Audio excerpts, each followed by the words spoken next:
How is everyone doing tonight?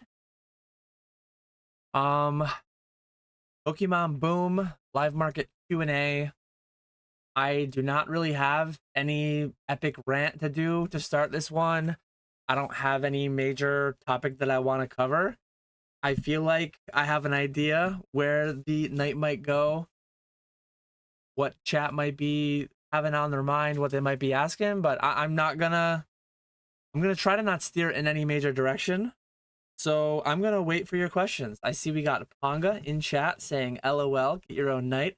Shout out to Ponga, one of my two streamers.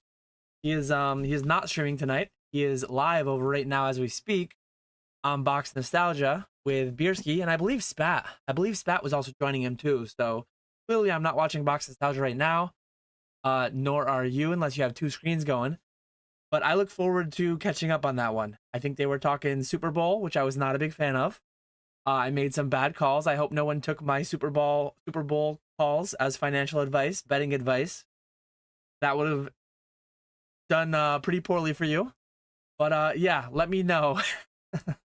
DJN Collector says, I'm here to say I told you so when you kept betting on the Chiefs. I mean, it made me money until it didn't make me money. I haven't logged into my DraftKings since the Super Bowl, and I'm a little bit afraid to. I might as well do it right now while I'm thinking about it. I'm going to log into my DraftKings. You will see my live reaction to how little money I have left in there. I put everything out. I think I had $500 in the account at the time, and I put it all out one way or the other. Different parlays, different touchdown scores. I bet $50 on tails for the coin flip, so I started out strong. I have $300, honestly. $300. So I only started with, I think, $550 to start the Super Bowl, and I lost $250. I lost $250 in DraftKings on the Super Bowl. I lost more than that outside of DraftKings, so it was not a good one. But I'm surprised I have almost $300 left. That's actually shocking. More parlays, more touchdown scores hit than I expected. But yeah, feel free to hit me with the Pokemon market questions, and I will answer them for you. I don't know if I'm here for an hour, 2 hours, 4 hours, but we'll see where we go. We will see where we go. The Mexican hipster says, Dan, the leader of the Peanut Gallery, is here. The Peanut Gallery is out in full force right now. We might get there tonight. We'll see. How's it going, Allison Silverland? Shout out to Allison Silverland, a frequenter of many live streams. I see the name all over. She has her own channel now. Remind me. I'm forgetting. Anna Mew, I think. I believe. How's it going, Garen? Nice to see you. Zach Bryan says PC 151 ETBs are going insane.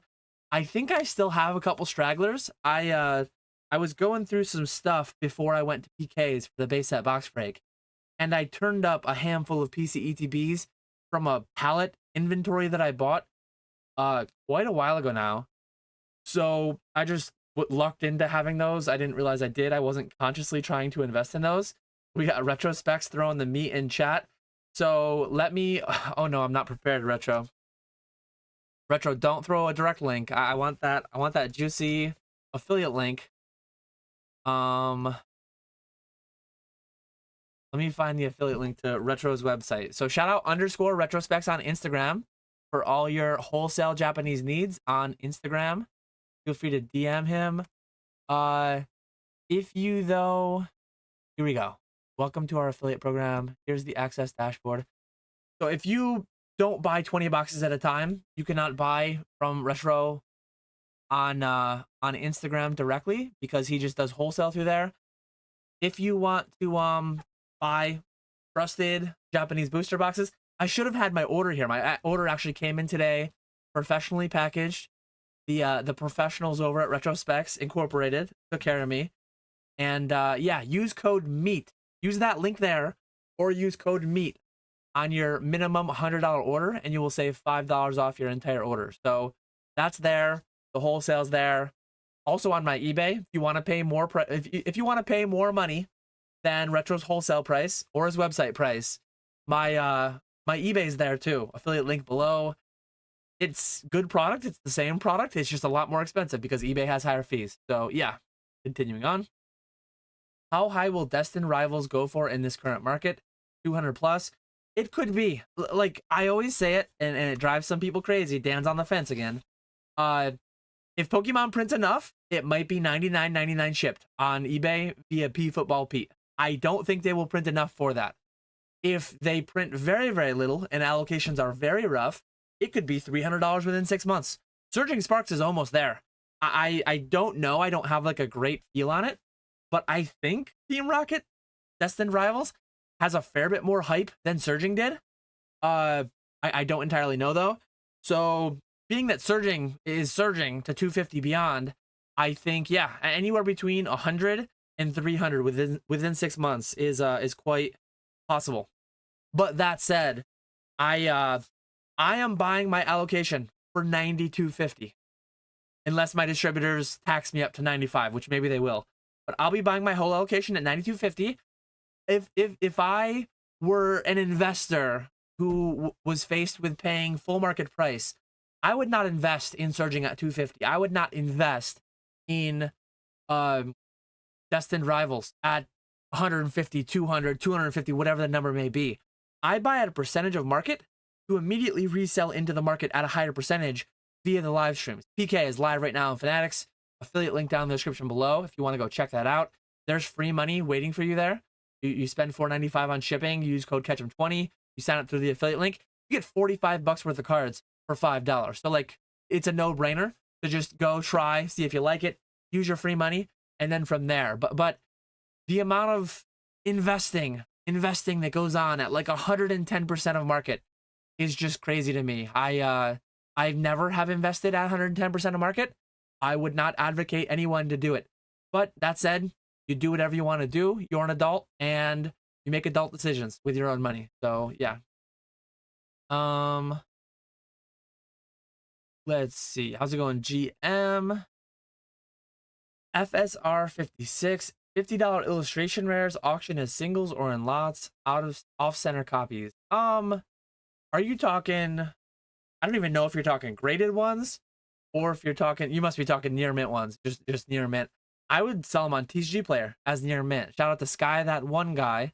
I have a Catch 'em All Collectibles TCG Player account. I don't manage it myself. I pay Sky, that one guy, to do like a consignment service for me through my own TCG Player account. So he has the reins on that, and I'm happy with the service that he provides. DGen Collector says, every parlay and TD score I had bricked, but then I had a big square to break me even overall. Boring. A lot of moving parts just to break even. But hey, breaking even is a win when the house is against you. Please let me know what your thoughts on Obsidian Flames, as my largest position is a few sealed cases of booster boxes. I think it's fine. It has Charizard in it. But I'm not your guy. I'm not your channel for like, hey, break down your top 5 arts of this and that. And like my business strategy for the past decade has been buy everything. Buy and have inventory of everything. And sometimes Evolving Skies rockets away. And sometimes Surging Sparks surges away.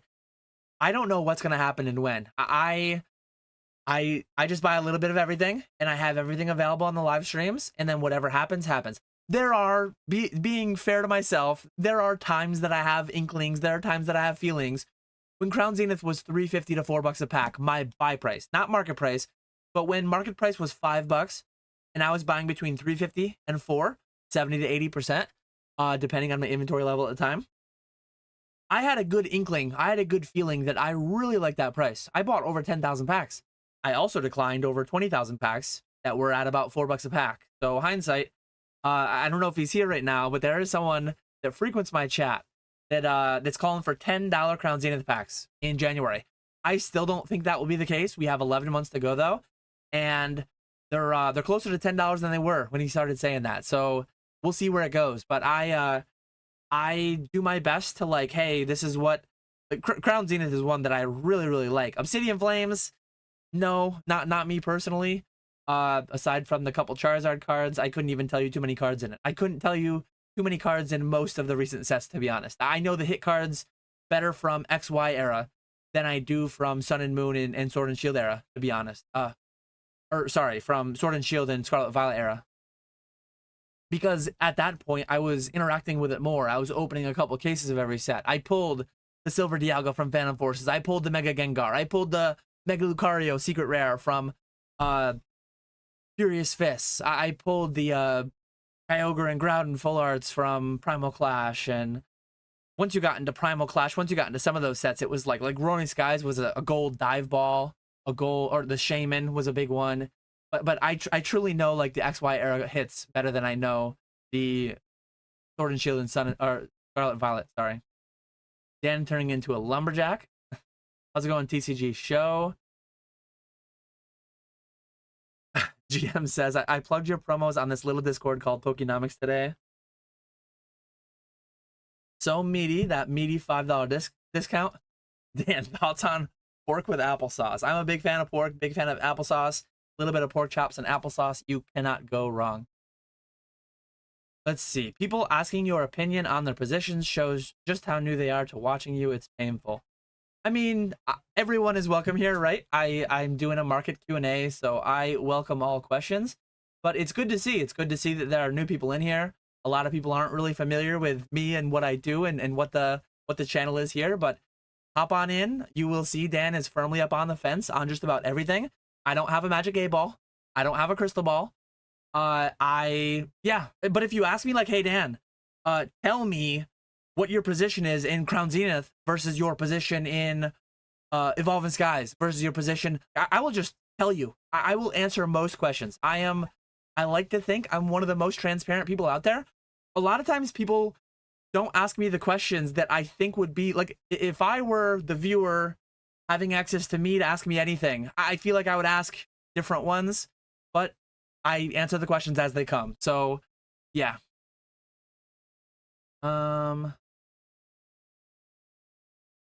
Just bought a Gold Star Rayquaza BGS 8.5. Thoughts on Gold Stars down the line? I love Gold Stars. I think they are one of the best chases in the hobby. I think that's not a very controversial opinion. But I think they are like an S tier historic type card. Gold Star Greninja. That was the 28th Gold Star, right? The Celebrations Elite Trainer Box promo. That's just like a cool callback. I mean, Celebrations, the whole set was a callback to the various eras before it. But 27 cards, all illustrated by Fukuda, all illustrated by one guy, innovative at the time. They were breaking out of the half art box that most cards would live within for a long time. I don't have many half arts in front of me. I must have a half art somewhere. But yeah, they were really cool. As far as the fundamentals of it go, it's a $40,000-$50,000 box. It's a 1 out of 2 pull rate to pull from EX Deoxys, and there's a chance you get the Latios or Latias. So theoretically, if someone were to open a case today of EX Deoxys, which is like a $250,000 case or more, you would expect to get 1 Gold Star Rayquaza out of it. So I like the low pop relative to what the pops are doing today on a lot of cards. But that said, if I had a BGS 8.5 Rayquaza Gold Star today, it would be for sale this week in Fanatics. It would be for sale this week in Fanatics. I don't hold slabs. There are no slabs right now that I'm consciously holding with intent to have the price go up. I just think my money is better used elsewhere. So like, compared to most other slabs, I think that's a really good one. Me personally, though, I don't like half grades. I don't like professional graders in general. If you want a good rant about that, watch my live stream from last week. I really talk about why I don't hold slabs. But yeah, that's my thoughts around that card. Beautiful card. If you're collecting it and you enjoy it and you value it more than the market values it, I think it's a reasonable card to hold. Would I personally hold it? Am I personally holding it, hoping it goes up? No. I like sealed product a lot better. I like a lot of things better relative to the opportunity cost. Very, very nice question. I will get to your question, Sean Jackson. Retro, when are you getting the Rocket pre-orders? Rain off, code Ketchum20 on. 90% of chat during the boom is so dark. Hey, Dan, please validate my last purchase. Yeah, I'm not your guy if you want validation of your last purchase. I think, generally speaking, it's dangerous how far YouTube takes it at times. But I think, generally speaking, sealed product bought at the right prices performs well over time. The right prices to me being wholesale. Wholesale, sales tax exemption, legitimate business with distributor access. buying at 92.50 and then selling into the market over time, selling some immediately out of the gate, especially when they're 150, 200, $250 a box, and then selling more at a time down the line, having it available for the live streams, PK and Pong every night on Fanatics. So yeah, how's the card show scene out by you? I live pretty close to Syracuse. I live pretty close, like between Syracuse and Albany. Buffalo, Rochester, a couple hours further away. I haven't done really any locals. I need to at some point. It's been on my list of a million things that I want to do at some point, but just haven't made the time to do. Let's appreciate you, FSR. Skya liking the shout out. Did you see Battle Styles booster boxes sold out on the Pokemon Center? I hadn't seen that, but it's not that surprising. I think the market price was getting to where it was exceeding that by a little bit of margin. Let me pull up quickly. I don't even know off the top of my head what Battle Styles are, but it was one of the last holdouts, like at MSRP, right? So when that's the only one, and every investor out there is just assaulting that one on the Pokemon Center, 161 a box right now. That was one of the older ones where MSRP was like 144, whereas now the MSRP is 160, 162, whatever the number is. So not surprising to see it sold out, I don't think. What type of rant are we on, chat? Currently, we're not getting ranty. The lights are still branded blue and orange. We'll see if we stray.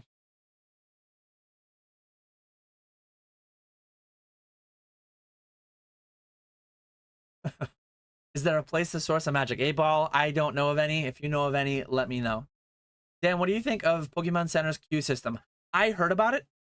I've not experienced it. I was in my office hour. I was in my office hour for the Pokenomics Patreon earlier, and I heard that the Journey Together PC ETBs came back in stock. I don't really buy in that way. I don't buy, not that I haven't ever. I've bought a couple times from Pokemon Center, but I don't really buy from Target. I don't really buy from Costco. I don't really buy from Pokemon Center. I don't really buy from, aside from these cute little guys, these sitting cuties, I don't buy much from retail areas, because generally speaking, PC ETBs are a pretty big exception because I don't have access to them wholesale. I don't really have many people hit me up to sell them at 80% of like launch price. But generally speaking, the vast majority of my business, 80+% of my purchases, 90+% probably, are at wholesale from a distributor, or they are me reaching out to my buyers, me reaching out to my community and having people sell me. I don't think I have it handy. Let me show my hot buy list on here. Hot buy list. That's something I should show every week. Let me see if I can find it. Yeah, so it's right there. So 90+% of what I buy is buying from my following on Instagram, my following on YouTube and stuff. So if you have any of these packs here, I'm buying. So every Monday, I update my website. But let me link you to my website. Catch'emAllcollectibles.com/pages/buy list. That's posted in chat. And 90+% of what I buy comes from buying from you guys, or buying from my distributor, or buying from other contacts I've made in the industry over the years. So I'm currently buying. So what I do is I update my entire website's buy list every Monday. I'm buying anywhere between 70 and 85% every pack from XY base to current. And every Monday, additionally, any set that's above 80%. So if I'm paying 80% or more, I will put it on what's called my hot buy list. Dan, why do you want certain sets more than you want other sets? I do my hot buy list of sets that are selling the quickest on my live streams, or my inventory is running the lowest, or for whatever reason, I am bullish on their short to medium term price trajectories. So here's my current hot buy list. Evolving Skies at 1750, Scarlet Violet 151 at 875, Fusion Strike at 690, Brilliant Stars at 475, Chilling Rain at 6, and Crown Zenith at 525. Those are all sets that is at the time on Monday, so maybe it's changed a little bit in the past couple of days, but like as of Monday, those were 80% or more of TCG Player market prices. So, and I'm buying packs thousands a week, every week I have to. Otherwise, I will run out of packs. We're on pace to rip 150,000 packs in 2025 through Fanatics Live. And it might end up being 200,000 or more. I appreciate you, Anarchy Bronze. Please chat, do PSA graded guards fit palms off cases? Chat will have to help you out there. I'm on Brad's side. WTF is a palms off case. I actually have, so I know who palms off is. Like, I use palms off semi-rigid card holders. I have a couple different palms off products that I use, but I don't know which ones you're talking about. Palms off cases. I don't know what case you're talking about in particular. So I appreciate the super chat, and I apologize that I could not answer your question. Brad born yesterday. Apparently I was born yesterday too, because I do not know what palms off cases are. PSA graded cards will fit PSA cards, but I don't know. Yeah, I don't know what palms off case. Unless you're talking about, I'm aware of. So graded cards work with who makes the thick acrylic thing? Phantom Display. So you can take a PSA graded card and you can put a graded card around it, and then you can put that inside of a Phantom Display. I don't know if you're talking about Phantom Displays or what, but yeah, I'm not sure. Hopefully somebody in chat can help. Yeah, 2 balls, neither crystal, neither are 8 ball. That's the way that it goes. And shout out to Fat Belly Collects. I have not posted it yet. I did see you tag me on Instagram. Fat Belly, I was running late getting here. I will share that on my YouTube channel tomorrow. I will share that on my Instagram tomorrow. But I will be live with Fat Belly tomorrow night. I believe we're doing 9 p.m. Eastern, same time I went live tonight. So if you are looking to hang out, if you're looking to check out what might be a new channel to you, maybe you already know who Fat Belly is, hang out with us tomorrow night over there for sure. Looking forward to it. When will Amazing Rares finally get their flowers, or does the high PSA 10 pop ruin potential? I have no idea. I like Amazing Rares. Somewhere, I don't even know where exactly, I have 1,000 Amazing Rares probably. I bought some when they were a few bucks a piece, and then they went down 50% in price, and I bought several hundred more. And it's been a while. It's been a while since I bought any more. But I like them. The market's not doing much with them right now. But someday, maybe they'll be back $5, $10 cards. And if that ever happens, I will have gotten a very high return on my dead capital for that time. Thoughts on calling off the 9 to 5 to list booming singles?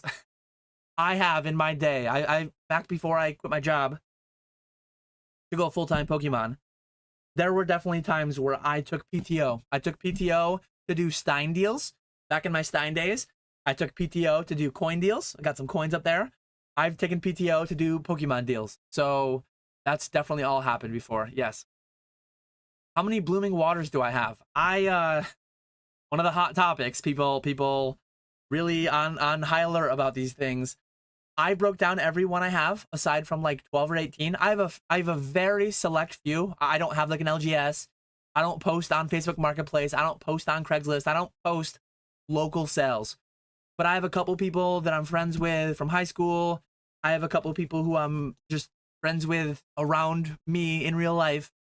I'm going to sell a handful of blooming waters to local people, not for MSRP, but for some price between MSRP and market. Cash deal, no shipping, all that good stuff. I'm gonna sell a little bit of it, but I broke down all but 18. I think I only got like 60. So I think I broke down 42, and I think I have 18 not broken down. Those things are massive though. Like I can't keep those things sealed, not many of them, because they take, like, me and my dad do the investing pallet thing. We can't put that much air on our pallets. Like we only have so much space to store pallets. So yeah, not too many of those going into deep storage for me.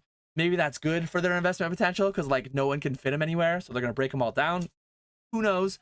But those things are miserable to ship. I would never ship one of those. Why don't you save us a lot of time trolling you and just answer the questions we're supposed to be asking but aren't? Ask whatever you guys want to ask, and I will answer everything. I'm trying to think, like, if I had access to me, if me 8 years ago had access, I would just ask. I guess I don't know what I would ask, because I probably would be asking a lot of similar questions, to be fair. I probably would be asking a lot of similar questions because I would have been at that point in my journey. But I'm an open book. I'm mostly an open book. There's a couple pages that are redacted. Depending on the questions you ask, like, I might have to redact, might not be 100% transparency. But yeah, for the most part, there's not many questions I don't answer. You just have to, what is it? I love the movie I, Robot. And in that movie, the doctor guy, I haven't watched that movie in years, but I watched it so many times. I think everyone had those couple VHSs if you're as old as me, or they had those couple DVDs that were like the go-to ones that they watched on days they were homesick from school or just randomly whatever. For whatever reason, I don't know why, I have an affinity to iRobot for some reason. I watched that movie 20 times. But the doctor said something like, you have to ask the right questions. My responses are limited. You have to ask the right questions. Let me Google that quickly and see if I can. My responses are limited. Yes, I'm sorry, my responses are limited. It goes right to a YouTube clip of that part of the iRobot movie. My logic is undeniable. If you had to choose between Shrouded Fable or Stellar Crown PC ETBs at same price and Pokemon in UK Pokemon Center, I just don't buy in that way. I don't like to advise people, should I buy A or should I buy B, when I'm not buying either one. That's where I come from. It's like if you ask me, would you rather buy, and this is the perfect way to demonstrate it. So, hey, Dan, would you rather buy, like, I'm just not the guy to say, you should do this thing that I'm not doing myself. If I believed in it enough myself, I would be doing it myself, right? So I guess it's Pokemon Center UK, and I like Stellar Crown better than I like Shrouded Fable, I think, but that's not like a massive difference. If you said, hey, Dan, would you rather buy Evolving Skies at 18 or 151 at 875? I would say, well, obviously, look at my hot buy list for Monday. I would clearly rather buy 151 at 875 than Evolving Skies at 18 because I'm actually doing that. Because I've bought 1,000 packs of 151 since Monday for 875 a piece. I do not like telling people, you should do this. If I were in your shoes, I would buy neither. That's the honest answer. So yeah, that's the answer I'm going to give. Hey, Dan, if you were a viewer watching your channel, what questions would you ask yourself? I'm trying to, I know Retro said the same thing. What would I ask myself? I would ask myself, it would depend on where I was, but say me 3 years ago, having access to asking me questions today. I would ask myself, after I asked who the Super Bowl winner was, after I asked what the winning ladder ticket numbers were, I would ask, like, what's your vision for the coming 12 to 24 months? Obviously, might go up, might go down. But what are you doing? What are you doing in case of the market going up? What are you doing in case of the market going down? How do you structure yourself in a way where you're ready and nimble and ready to pivot if and when something big happens? And if I'd answered you 3 years ago, I would have talked about my big vision for Troll and Toad Evo, and I would have talked about how that was the future. And back at the time, I used to talk about Troll and Toad Evo, and not a lot of people were asking me questions. It felt like a cheat code. In hindsight, it was a cheat code. It was too good to be true. It's gone now. And no one was ever really talking about it. I made a couple of videos about it. A couple of people asked here and there. But generally speaking, like, I feel like those were the questions to ask 3 years ago. In hindsight, it's obvious now. The questions to ask were about getting into Troll and Toad Evo. Rest in peace to that, though. Had you gotten into it, it would have been gone, like, not too long after you got into it. But anyways, Grimer says, thoughts on Meta Snooze reveal. So Metazoo has had some big news lately. Metazoo is available through Madal, GTS, and then a handful of other distributors. I got the product details. Pre-orders are open for me. And this was the first time I found out who was going to have it. This was the first time I found out what the prices were going to be. I am going to figure out in the next few days my Metazoo plan, if any. Last year, 2 years ago, actually, when I was a Metazoo partner, when they were actually making sets, April 2023, I believe is the last set they released, native. I used to buy them for 56 a box. Distribution was like 70 something. So I made a ton of money. I did well with Metazoo, buying it and mass ripping it and selling the singles. There are other reasons that I did well with that, because they were terrible at logistics and shipping and no one else had the product and I did. So I was just printing on selling singles. But I made stupid money. There was a multi-week stretch where the EV of a native booster box was over $200, and I was ripping them by the hundreds at 56 bucks a box. So that business strategy, that business model likely won't be a thing again, since I'm going to be paying what everyone else is paying. I don't see any news of a partnership program. I see the boxes coming out, 24 packs, available in the 60s of dollars to me. So it's what is that, 250 a pack or so? 250 a pack. What would, yeah, 250 a pack would be 66, right? 24 times 250, no, 60. So yeah, a little bit over 250 a pack that are available to me at wholesale. Will they be allocated? Will they be limited? Do I want to try streaming it? Now I'm in a different season of my business. I'm in a different chapter of my business. So 2 years ago, 3 years ago, when I was a partner with Metazoo, I didn't have live streaming. I did mass rips. I sold streams a little bit. I did a little bit of streaming on YouTube, doing rip and ships on YouTube myself. But if I were to interact with Metazoo today, if I choose to interact with Metazoo today, it will be through live streaming. It will be, maybe Pongo will have it, maybe PK will have it, maybe a streamer number 3 will pop up that is Metazoo exclusive. Who knows? I don't even know yet. So I'm excited for it to come back, but I need to figure out the best way, if any, for me to engage with it. Maybe I'll only engage with it as a collector. Maybe I'll just buy a couple cases, rip them, and see how I do, build a binder. We'll see. We'll see, though. Question, are you buying anything for long-term holding or for the pallet? It's just ones you got from distro, or so distro prices. And will that change with the scarcity we are seeing on products? So as of right now, what am I adding to the pallet? I will pull up right now. I think this is one of those good questions. Like, hey, Dan, what should I buy? I will never tell you what you should buy. If you ask me, hey, Dan, what are you buying? What are the last items you added to your pallet, your dad's pallet? I will answer that question. So pallet number 2 right now, it's disgusting, actually. It is disgusting how well the pallets are performing. So right now, our cost basis on pallet 2 is $24,000. We've added $24,000 worth of capital to one pallet, and the price as of today is a clean double up on a pallet that we started back in May. It's insane. Under a year, it's doubled. It's doubled. But some of that is like, I have an agreement with my dad, like, hey, we're taking 4 ETB cases of every set. We're taking 4 booster cases of every set. So my dad got, we added 4 prismatic evolutions cases at $300 a piece. Those are doing pretty well. We added, I did get, so in September, Paradox Rift became available for my distributor. I bought 3 cases at $90 a box each. At Stellar Crown, it launched at $90 a box, $90 a box, and I put 6 cases on the pallet. I bought a bunch of Japanese 151 in the fall, 100 of them at $50 a piece, and then added them to the pallet. I bought, other than that, that's mostly it. One thing I haven't done yet, which I will be doing soon, I will be adding sealed ETB, not ETB cases of 10 ETBs. I will be adding sealed ETB cases of loose packs. They hold about 920 packs, if I'm remembering correctly. And I'm going to add like 920 Crown Zenith packs that I'm buying from people. I'm going to add 920 151 loose packs. Loose packs from my own product that I break down. I'm going to transport some of those to the future. So anyone who's not familiar with like what's Dan talking about these pallets, I'm investing with my dad. We did 1 pallet last May, and I'm going to make a video on it, following up on it at a year.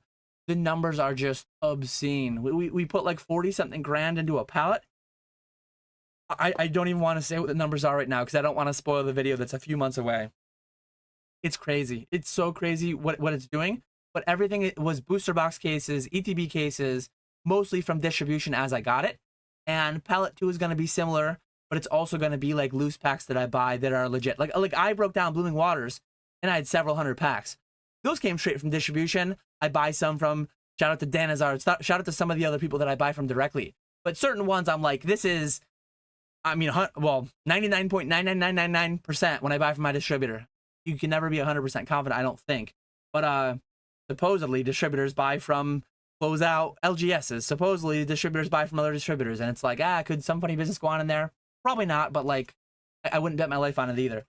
So yeah, those are the, and I know it's not like a satisfactory answer. If you are a retail investor at home, paying sales tax on your investments, buying on eBay, buying on wherever, it's like, man, this dude, like, he's telling me he's got all these advantages. He's telling me he's got all these like good places to buy, and he's got all this access that I don't. That's the whole point. The whole point is that there are people out there, like, I'm your competition. If you're a retail investor at home, I'm your competition. I have distributor access. I get thousands of packs of every new set that comes out. I get 100-something boxes of every new set that comes out, and I'm buying them at wholesale, not with sales tax. And so and I'm a little guy. There's P Football Pete that sells for cheaper on eBay. He pays cheaper to his distributors, but like I'm somewhere in between. Like, here's the retail consumer down here paying 110% of market, paying sales tax on everything. And then here's P Football Pete and them. I'm somewhere in the middle. Like SM Pratt always says, he's the sperm of the sperm whale. I'm at or somewhere below that level too.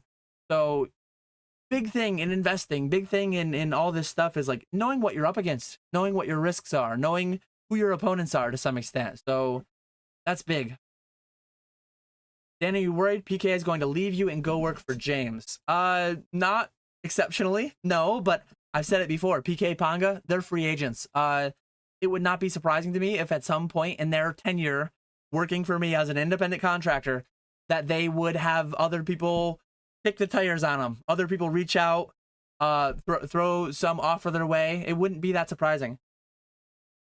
They're free agents. I hope they would give me some kind of notice if and when that were to happen. I do have multiple suitors waiting to follow in their footsteps. If for whatever reason I add a third streamer, fourth streamer, or if PK or Ponga ever exits. So as a business, I just talked about a minute ago. I talked about knowing your risks, knowing this and that. I know in the back of my mind that PK and Ponga aren't necessarily forever. I would love to have them as long as they want to stay, but they're not necessarily forever. They're not locked down. Just like I lost Troll and Toad Evo, I could get a call any day, and PK could say, "Hey, I'm taking my talents to South Beach. I'm up and on to some other business opportunity." I hope that's not the case, but like also as a friend to him, as a friend to Ponga, if they find something that is better for them, a better fit for them than I am, that's great. Like let's make that happen. Hopefully give me some notice and I'll figure something out. But or yeah, I mean, just like PK did with his employer, he talked about this publicly, but he said when he put in his 2-week, they kind of like offered him more depending on the situation. And Ponga, PK, like, please don't bluff, please don't hey, I got this massive offer for twice what you're paying me. They bluff, and then I say, oh, go have fun. They'll be mad at me for not offering to match or beat what offer they made up. But yeah, it's all things you need to think about as a business, as an investor. You need to be analyzing and thinking about your risks. You need to be thinking about, what am I doing in my business every day, and what risks do the broader market, what risks do my competitors pose to me? What is my moat? What is my moat? That's a good like businessy word that you really need to consider. And I have an idea on all mine. Someone get him mad like last time he went live. Brad is a drama llama. Shout out to the drama llamas out there. Yeah, Brad's gonna log into his alts. Oh man. I saw a guy on Reddit celebrating that he could finally buy a PE ETB because Amazon had 6-month financing option. Actually disgusting to read, makes me sick. Yeah, I mean, adults doing adult things with their money. Me personally, I would not advocate people buying. I have never bought Pokemon cards on credit that I could not pay immediately. Where is my, there's my buckets. There's my buckets. There's my financial order of operations. Nowhere in that list is buying things on PayPal, buy now, pay later, credit, whatever it may be. But people are adults. They can do whatever they want. When the market dips, will it be a gradually downward trend or will it be a drastic drop? The boom was seemingly overnight. Can we drop overnight? We absolutely can drop overnight. One thing a lot of people say about, like, and this is me comparing Pokemon to financial markets, which I generally don't like to do, but they say stairs up, elevator down. A lot of times you watch the S&P chart, you watch Bitcoin chart. A lot of times builds are more slow and gradual, and then it's an elevator down. So it's stairs up, elevator down. That can happen in Pokemon too. I don't think this is going to happen, but like if my distributor calls me tomorrow and says, hey Dan, we've got those 300 prismatic ETBs that you wanted. Prismatic ETBs are going to take an elevator down. Hey Dan, we've got you 200 booster boxes of Surging Sparks. Surging Sparks is going to take an elevator down at $90, at $92.50. What's more likely to happen? Hey Dan, we've got 10 prismatic ETBs for you, one case, and we're going to charge you $100 in ETB. That's actually happening right now. I just got offered. Let me pull up my website. I'm not going to share it because it's a distributor website, private login, all that stuff. But I will just tell you what the numbers are. Distributors are retailing. The distributors are investing in product to some extent. I am being offered as we speak. As we speak, I am being offered limit 4 151 UPCs for $265 a piece. I'm being offered Charizard UPCs at $215 a piece. It's like, it's crazy out here. I'm being offered Temporal Forces booster boxes for $150 a piece. It is wild out here. Weekly limit 1 Paradox Clash tin cases for $101. It's like, holy crap. It is dark out here. But if and when the floodgates were to open, if and when some major depression were to hit the broader markets, like we could go down quickly.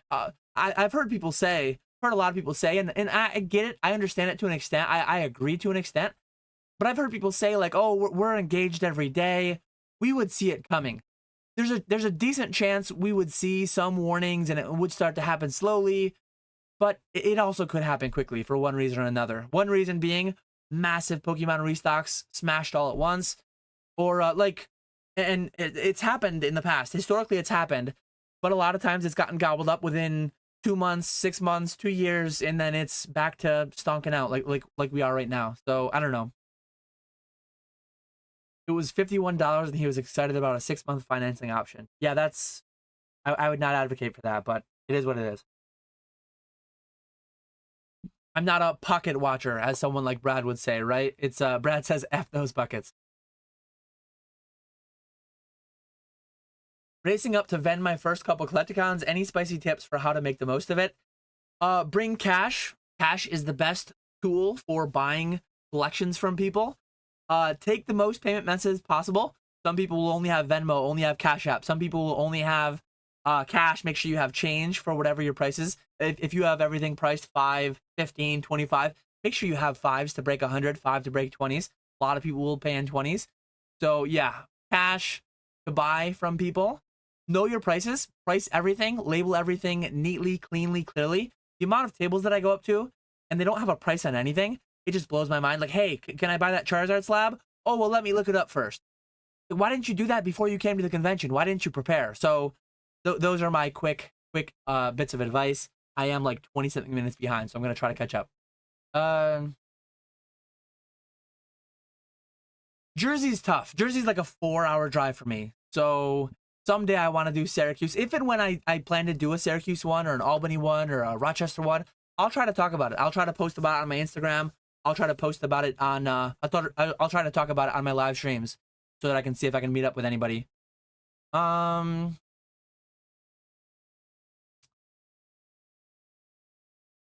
Yes, definitely do price in this market. Do pricing as close to the con as you can, for sure. Have fun, bring money to buy and trade, price everything. I didn't see these bits of advice, but they're very similar. Sleeves, markers, stickers, etc. Yeah, have some penny sleeves, have some card savers. If you're selling packs, have penny sleeves and card savers in case people rip stuff in front of you.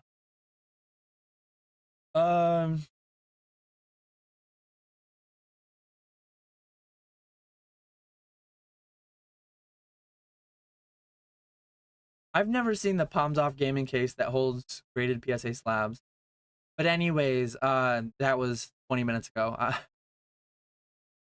It's the magnetic cases that hold the PSA slabs. I wanted to know if with graded guards. I have no idea. No idea. Thoughts on CGC Pristine long term? Will it continue to outperform PSA 10? And should I get the CGC Pristine instead of a PSA 10 version? That all comes down to, do you value the additional chase? Do you value the additional, like, lower pop, harder to get generally?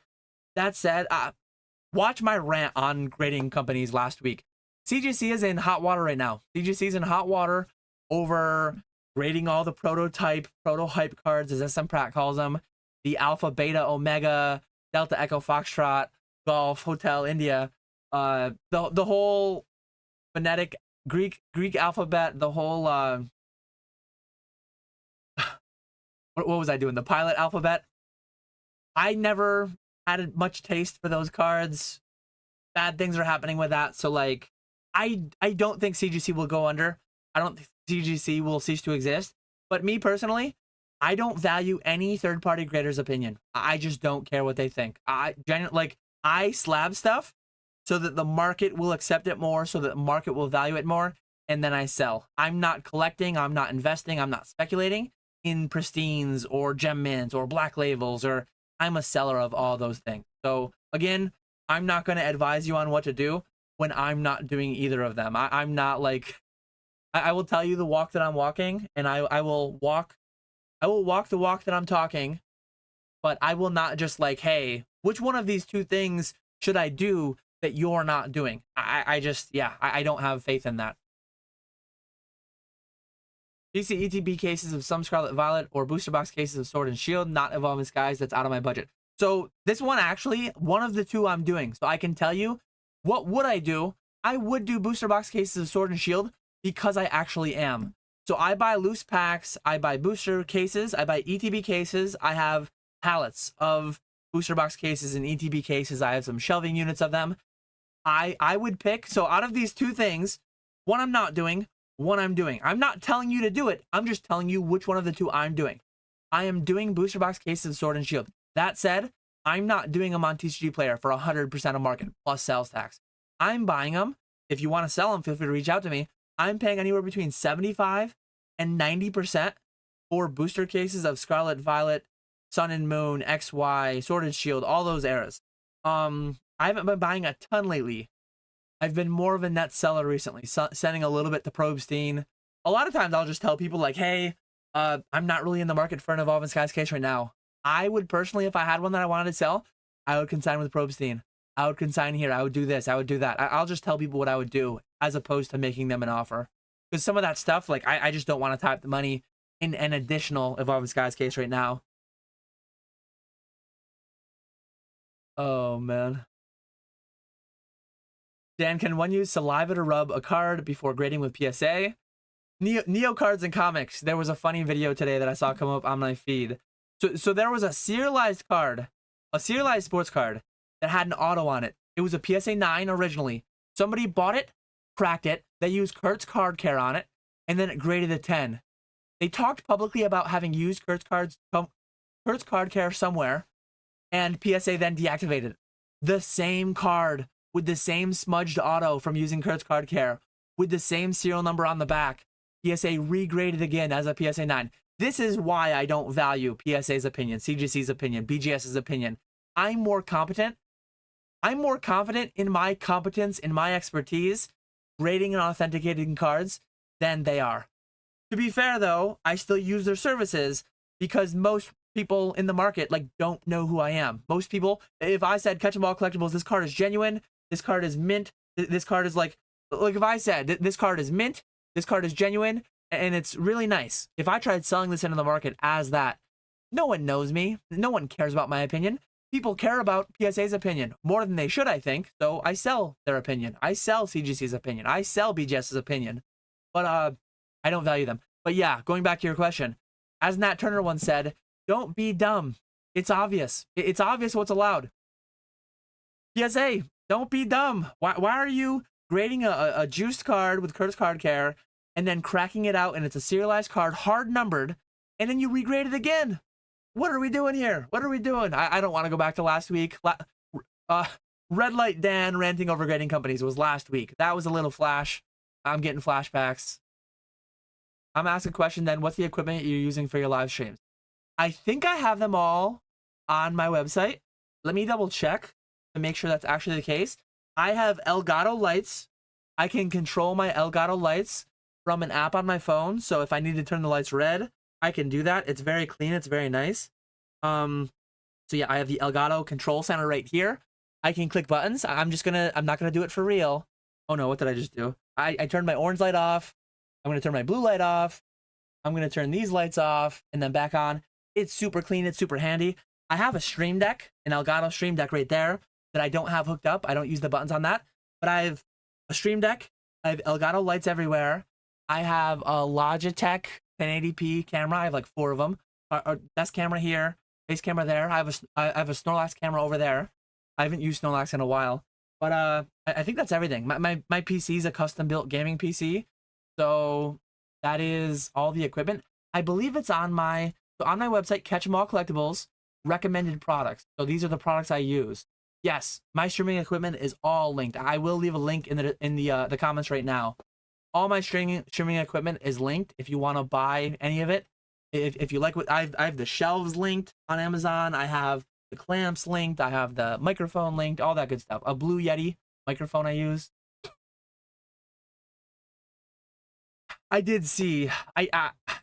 I'm gonna be making my own video on Monday talking about MSRP. We'll leave that for Monday. We'll get there when we get there. Maybe that'll be next week's topic. But I think silly things are going on in the hobby. As with everything, I agreed with a lot of what Alex said. Maybe he went too far with some of it. Maybe he didn't go far enough with other of it. But I'm not like a big reaction channel or anything. I will give my own take on MSRP and all this drama, all this situation in my video on Monday is going to tackle that. I agree. I don't think he told people, get out of my hobby. I didn't hear that ever. I listen on 2x. I'm not a very intent listener. Maybe I missed it. But yeah. How much longer do you think we can get away with selling modern graded cards for such a high premium? Will people ever start grading their own modern cards? I don't know. I've been in the hobby for 10 years, and I've never understood the PSA 10 premium. That whole saying, the market can remain irrational longer than you can remain solvent. If I were betting against PSA 10s, if there was an option to short PSA 10s 10 years ago, I might have started doing it. I might have started trying it. This is too crazy. This makes no sense to me. Let me short PSA 10s. I would be bankrupt 20 times over. I think there's a solid chance. But like, look at how much people value Supreme t-shirts, like $100, $200, $300 t-shirts. There's like $50, $100 t-shirts, plain t-shirts. Like, I don't know what's going on here. I don't value any of that stuff. Clearly, I have no fashion, no style, no taste, whatever. But that stuff has always existed. There's always been luxury brands out there, purses, like the same utility, maybe a little bit more quality, craftsmanship, whatever. But like, there are purses out there that are 10 grand. Like, there are purses that provide the same function that maybe instead of providing it for 10 years, they only last 5 years and then they wear out. But purses, shoes, shirts, anything and everything. It's like, there are some options that just blow my mind. It blows my mind. There's always these premium options. And it would not overly surprise me if PSA 10s went to a higher premium than they hold now. Or if they stayed like they were for the rest of my life. It could happen. I'm not betting on it necessarily, because I'm not like investing, speculating in those slabs.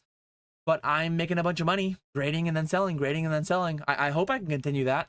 But it wouldn't surprise me if it goes away. So, yeah, typical Dan on the fence, might go up, might go down, who knows, answer.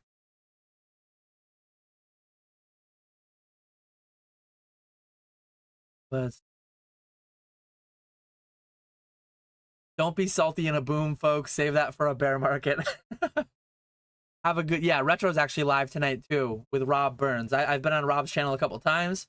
Looking forward to watching Box Nostalgia that I missed earlier. Looking forward to watching Rob's live later. If they're still live when we're done, I will send you guys there. I don't know how long I'm going tonight. I'm just gonna hang out with chat. Whenever I catch up, I will probably end. So, yeah.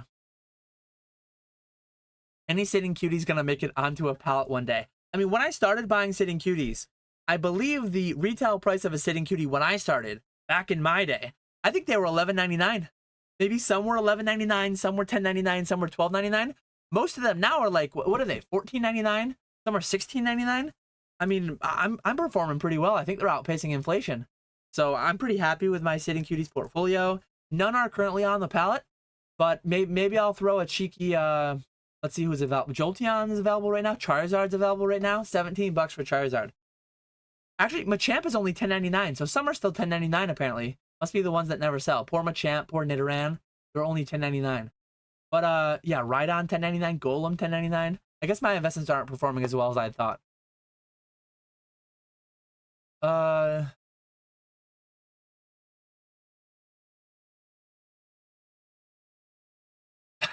Those buckets. Brad's not a fan of my buckets. Michael Duck says, Dan, please talk about Alex Nostalgianomics. We need to talk video if you haven't already. I'm 30 minutes behind. I won't get into it too in depth, but I will give you a very abridged version of what will be the topic of my video Monday. On Monday, I will likely make a 30 or 40-minute video. It won't be a reaction video. It won't be a response video. There's a decent chance that in my video, I will mention Alex's video. I might mention Opossum Butt. I might mention Rock Sandy. I watched both their reactions to it. I listened to it and I didn't have any major problem with it. Being honest, being like transparent, maybe I didn't have a reaction to it, because like I'm not primarily a collector. Like Alex, I'm primarily a business. So maybe nothing like caught me off guard because of that reason.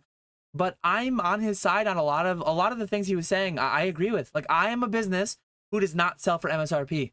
I sell for market price. When market price is below MSRP, most of the time, most of my history, 10 years in the hobby, I've sold for sub MSRP. Surging Sparks, I sold for sub MSRP until it went above MSRP, and then I sold for market. Like, I am, watch my channel, search consistency on my channel. I made a video called Consistency. I like to think of like, hey, once a week I'm live, every other week I'm live on PokeFlips, every Monday at 1 p.m. I've got a video for the past couple years now. One of the most consistent content creators out there. Not every day, not every other day, but like PokeFlips. We're going on 4 years soon. 4 years soon. We maybe missed one episode. I am big on consistency, and one thing I've always been, 100% consistency, selling at market. People say like, oh, hey, MSRP, we should get it for that. That's what it's meant to be sold at. 90% plus of my history, I've sold for sub MSRP. But one thing I've consistently done, I've sold for market. I don't set the price, I just sell for it. So that's like an abridged version of my take on that video.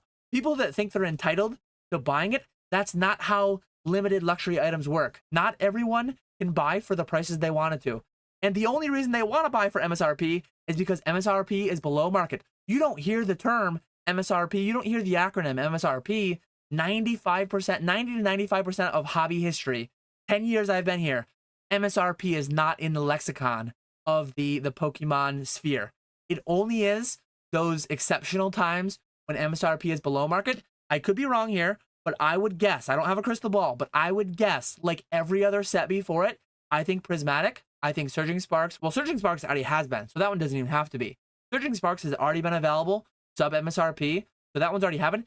Every set in Pokemon history, I could be, maybe Hidden Fates it wasn't, maybe a couple sets weren't, but almost every set in Pokemon history has been available eventually at sub MSRP. Shining Fates out of the gate wasn't, Vivid Voltage out of the gate wasn't, but they got there. They got there and they stayed there for years. So I think the time will come, and just be patient. You can't have everything you want at the price you want to pay. You never cared about MSRP before.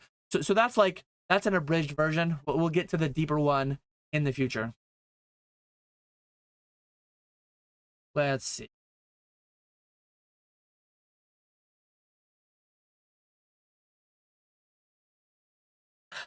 I've never been the whole DM for price thing. DM offers, hey, I have this for sale. DM offers, hey, I'm looking to buy this, DM me your price. No, it's like, I have this item, here's my price, buy it or don't buy it. I am looking for this item, here's my offer, sell it to me or don't sell it to me. You will not hurt my feelings. If you don't want to sell any of these packs to me on my hot buy list, you will not hurt my feelings. If you don't log on to Fanatics Live tonight and buy from PK, if you don't log on to Fanatics Live tomorrow night and buy from Panga, you will not hurt my feelings. If you think as a consumer you are entitled to buy my product at MSRP, I'm your guy 90 to 95% of the time. If you want to buy for market though, some percentage of market, right now on Fanatics Live, we sell for about 110% of market. You can look at the numbers, you can do the math. We sell for about 110% of market. When market's 50% below MSRP, I will sell for 110% of market. When market's triple MSRP, I will sell for 110% of market. Like I am consistent in that I do not ever sell for MSRP except for when MSRP happens to be market price. And the people who sell for MSRP, great. They don't do it for long. They do it in a flash. The bots get half it. There's all kinds of rabble. The most drama I've had this year, like the most dramatic couple hours of my year, were the night that I was doing base set box break with PK, and we dropped some Prismatic Evolutions ETBs at MSRP. The amount of like hate, the amount of people, the amount of issues that were arising because I was selling at MSRP and not everyone was getting one and it wasn't fair. And it's like my whole allocation was not sufficient to give every one person in my live stream a Prismatic Evolutions ETB at retail. So it's like, it's just crazy. It's crazy entitlement. I'll continue on from that because I'm going to touch on it a lot more on Monday. Lord Kanaguru says Poke is going to crash. It might. Dan, what was your allocation like for surprise boxes? What did you do with them? Did you break them down? Are some going on a pallet? Are you grading any stand cards? I only got allocated, like, let me double check so I don't say the wrong number. But I'm gonna look at my exact allocations. I'm gonna tell you exactly how many I got. I don't want to guess. What were they called? I searched surprise and I didn't see anything come up. So from one distributor I got 24. I was gonna guess that I got 36. I'm pretty sure that's number. For whatever reason, my one distributor is not coming up. But I got 24 from one distributor and I got 12 from the other. It's like, I like to have bigger positions in things if I'm gonna like hold them. I don't like the amount of air that comes in those products and other products. So I broke everyone down. I haven't done anything with the cards yet. I think I'm gonna send all 36 if they look gradable. I'm gonna send any non-gradable ones to Skya to sell on TCG Player. So those are coming soon, Skya. And I'm gonna send the rest. I'm gonna send the rest right to CGC and sell them through my Fanatics. If you want to consign with me through Fanatics, feel free to reach out. I consign for those low rates there. Anything sub 120 is not ideal, not optimal for you, but anything anything above 120 total sale price with hammer and buyer's premium, anything you sell for that value is going to net you more money than selling it yourself. So yeah, up to a 95% payout once you get to $2,400 plus. Feel free to reach out if you're interested in consigning. What do you think of bypassing the financial buckets to get a 1 to 2 year buffer and accessible taxable accounts? I mean, let's go back to the buckets. Anazard wants to go back to the buckets. So within the buckets, budget and reduce expenses, set realistic goals, build an emergency fund. So step one, literally the second bucket is building an emergency fund. I think depending on a person's situation, your emergency fund could/should vary anywhere from a week or two of expenses all the way to a year or two of expense. So if you look at your financial situation, if you potentially look at your financial situation with a certified financial advisor or something, that's reasonable. So that is included within the buckets. That is right there. So yeah, I personally, well, Dan, what is your emergency fund? In my household spending is roughly $60,000 a year. I like to maintain my personal account at about $10,000. So I maintain about a 2-month emergency fund. In addition to that, part of the reason I have such a small emergency fund is that I could take money out of the business at any time if I had to. I could lean on that as being an emergency fund of sorts. We have credit cards with high limits. Not that I would want to, but like if something happened to where it cost me 20, 30 grand, I don't know what that would even be. But if something crazy happened, 20, 30 grand, it cost me all at once, I wouldn't have the cash, but like I have a credit card that I could just swipe and take care of that and then figure out the cash flow situation within the next 30 to 45 days until I have to pay interest on that. So one big thing that is coming, it's still not that much money, but I have a decent sized house. It's 21 years old this year. So sometime in the next 5 to 10 years, I'm going to be doing a roof on my house. Maybe slightly less time. We had a really windy storm a few months back and a couple shingles blew off, actually. A couple shingles blew off. I had to go up on the roof. I had to nail them back in. I had to tar them down. But I've never seen a leak yet. At some point, the roof will have to go. I'll be doing it potentially. I might be doing it with my dad, doing it with my uncle. Maybe I'll end up just paying one of my uncle's guys to do it. But in any case, that still won't be, that won't be significantly more than 10 grand, I don't believe. Maybe it will, but anyways, I will be able to sort that out whenever it comes. That's the biggest like known expense. And that's, sometimes people will say like emergency fund, they're for unexpected expenses. When you have a 21-year-old roof, it shouldn't be unexpected. I have a 21-year-old water heater too. I did the furnace last winter. So my furnace is 1 year old because it was dying. It was 20 years old. It was time. And when people say like, oh man, my water heater went and $1,000, $2,000 that I wasn't expecting, like who could have seen it coming? Your water heater was 45 years old. Like, what are we talking about? How'd you not plan for that? How'd you not forecast that? Would a huge Pokemon restock really affect things out of print? I don't know what this is in reference to, but there are things like things that are entirely out of print. Team Up. Look at Team Up. Look at Evolutions. Look at if the Pokemon market goes into a bear market for a multi-year period, if the global economy goes into a recession, a depression of some kind, everything can be affected. base set boxes could go down 30-40%. Those are way out of print. Everything could go down if and when something major happened, for sure.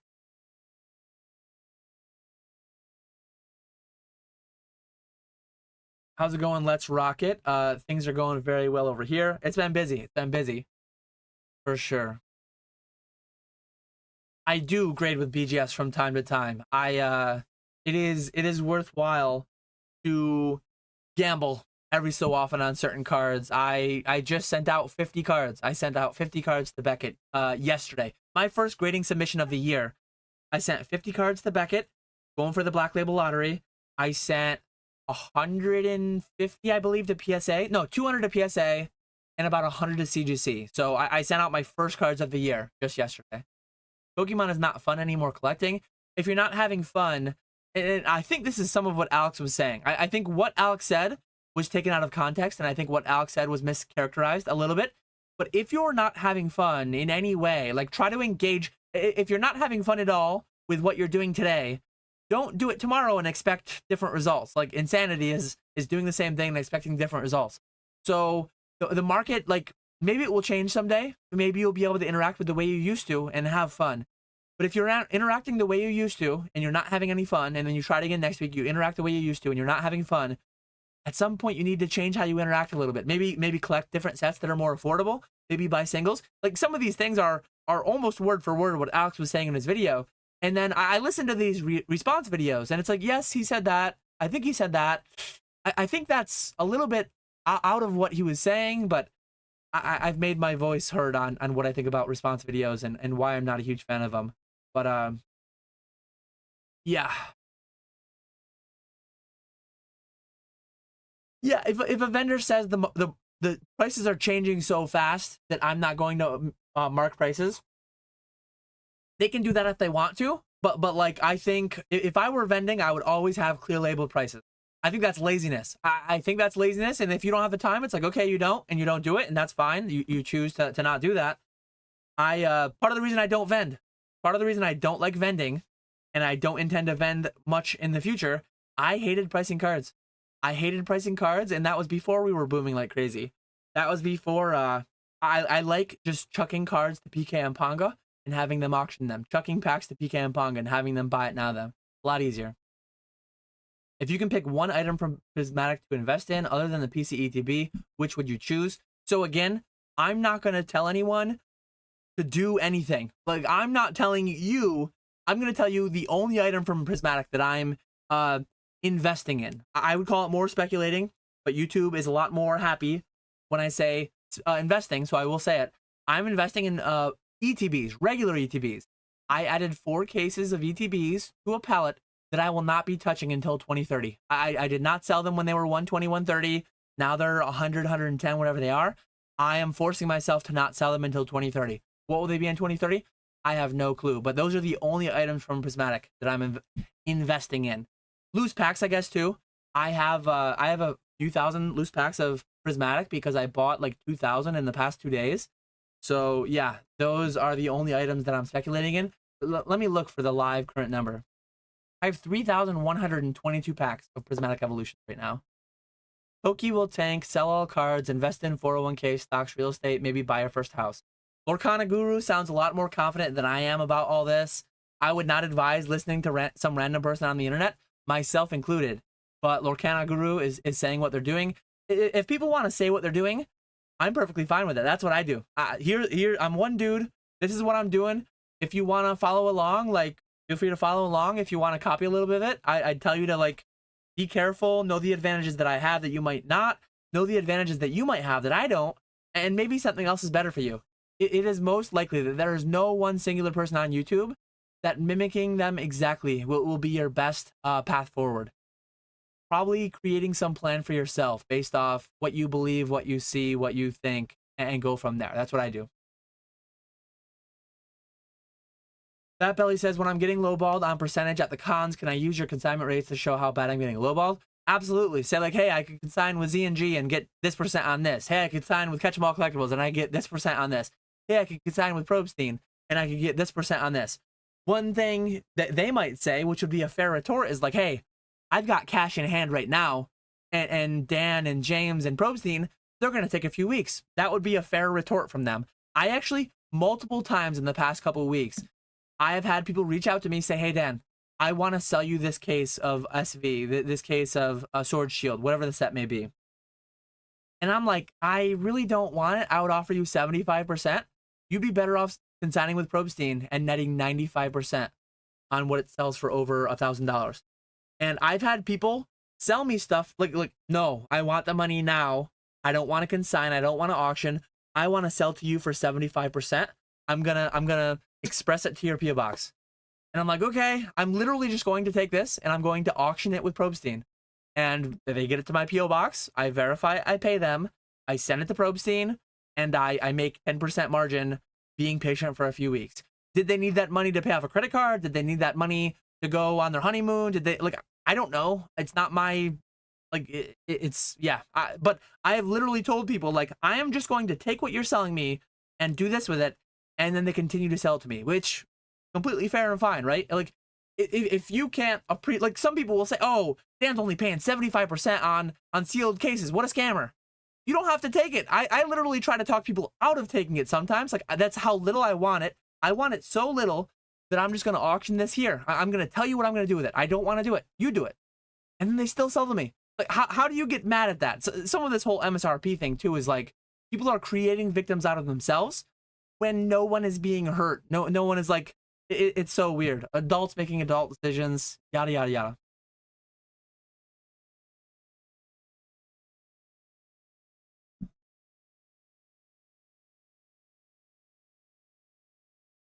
Let's see.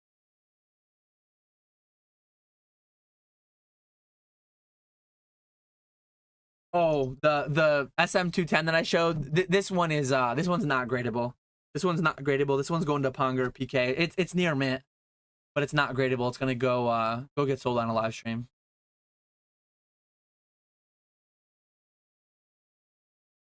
I love Crown Zenith for sure.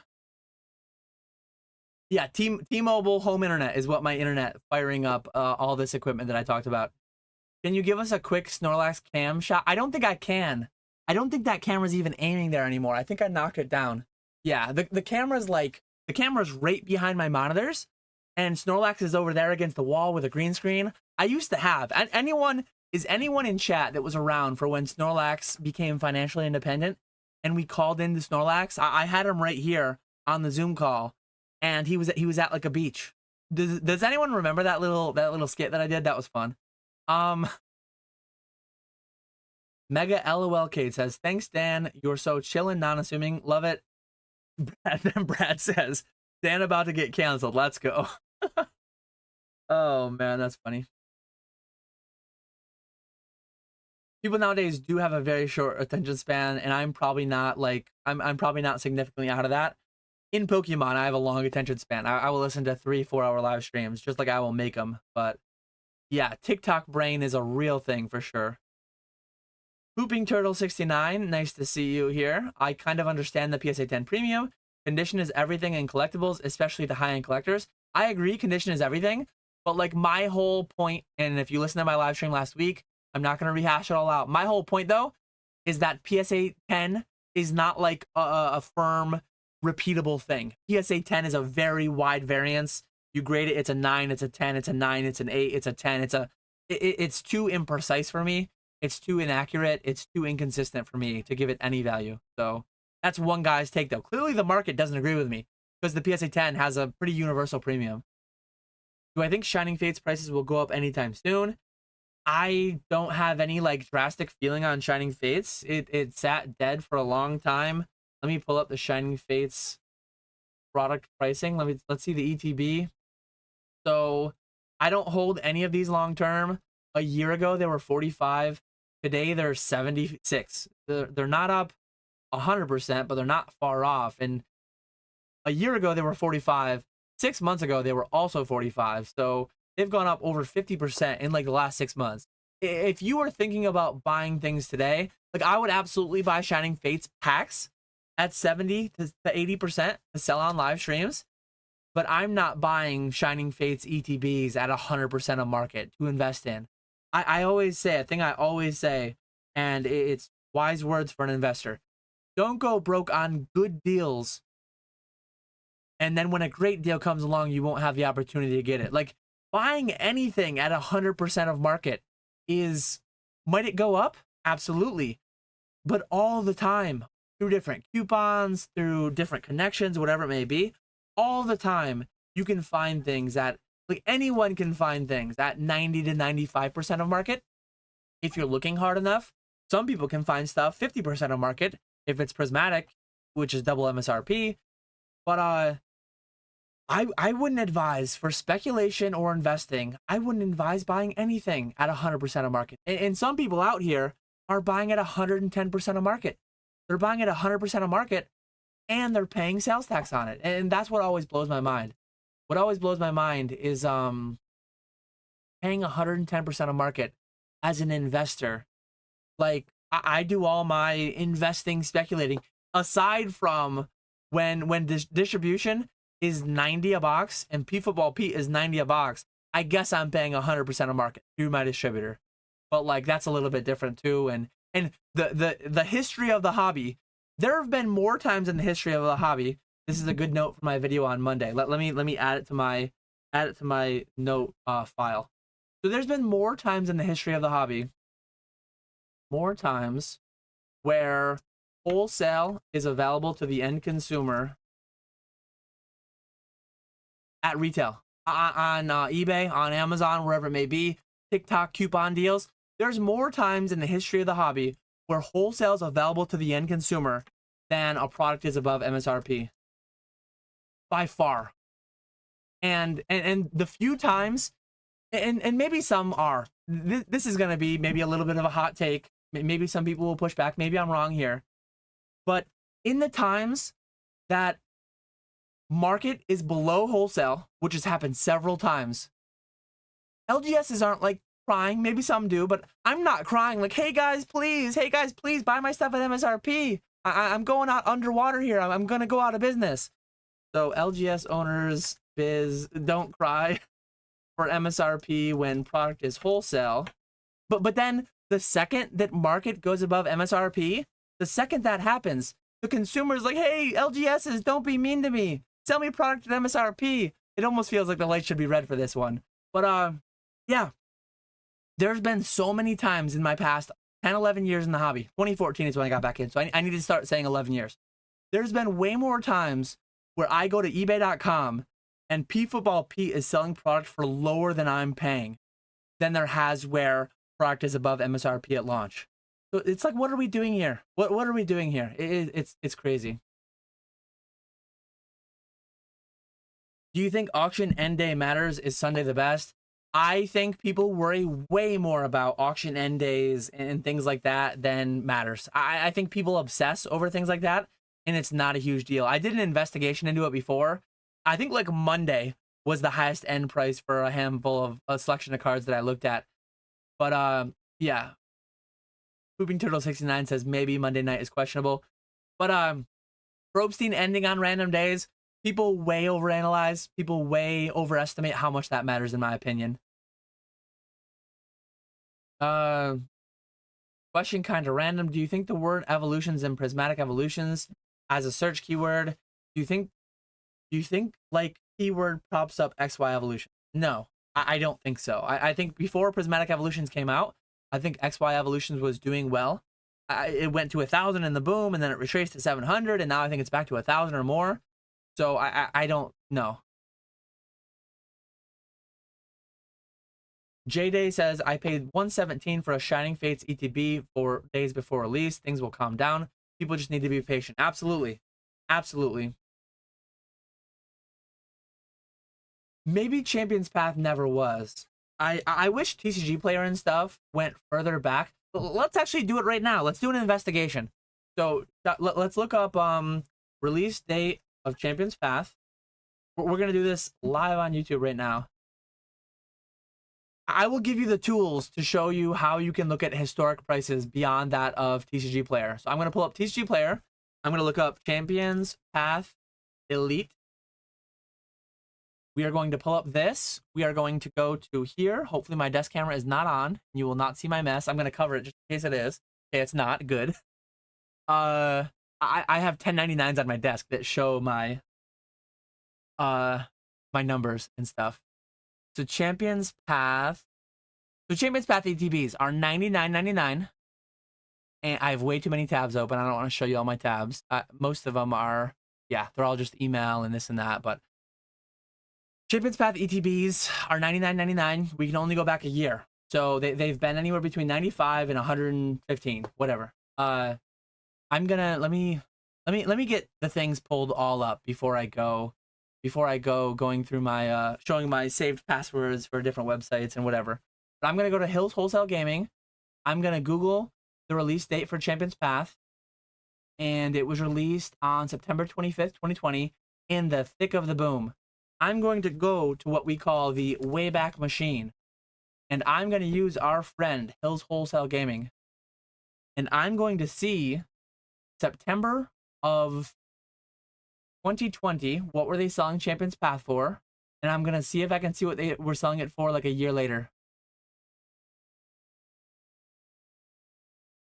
So if you were around in September of 2020 and you had the pleasure of logging on to Hills Wholesale Gaming, you would see the same website you saw back in 1999, the same website you see today. So let's do a quick Control F. So for anyone unfamiliar, Wayback Machine is like the Internet Archive.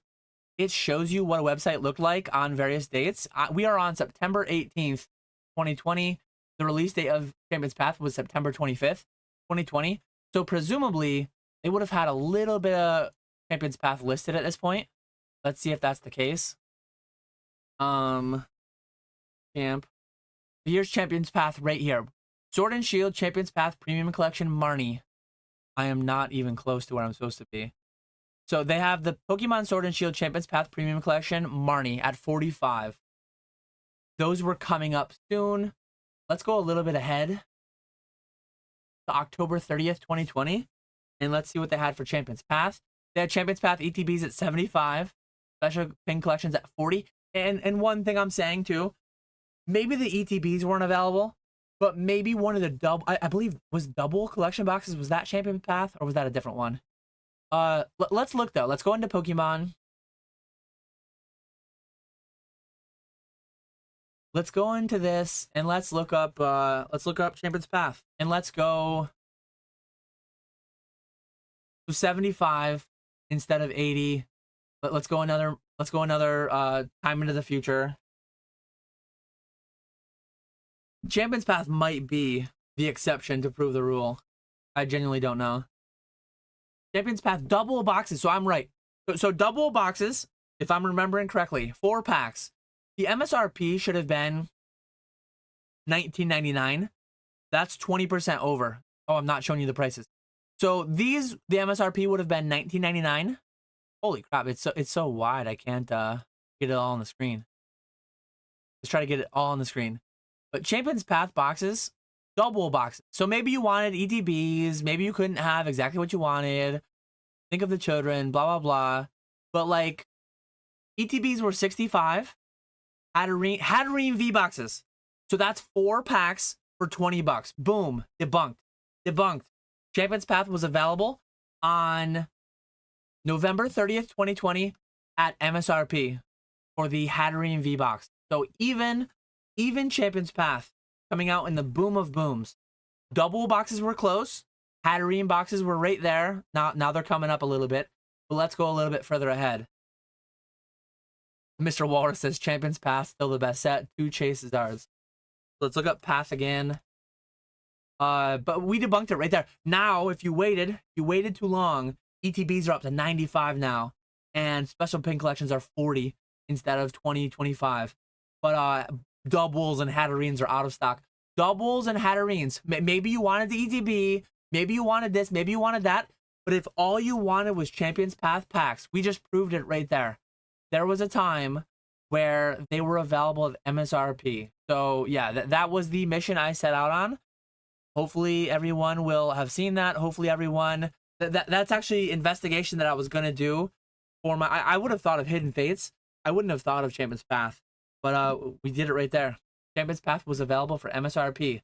Maybe it was only for a week, but a week is a lot longer than the 10-second bot drops we have right now. Pokemon Tag Team GX cards are undervalued. Maybe, maybe not. Blank Stake undervalued. Big agree. Big agree. Yes. Just joined and the buckets are on screen. Feels good to be back. Nice to see you, young Bambino.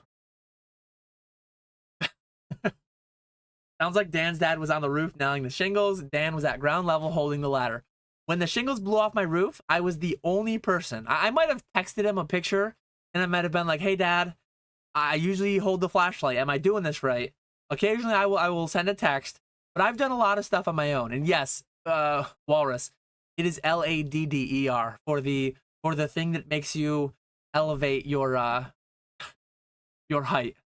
Ladder, LATTER, is like former or ladder.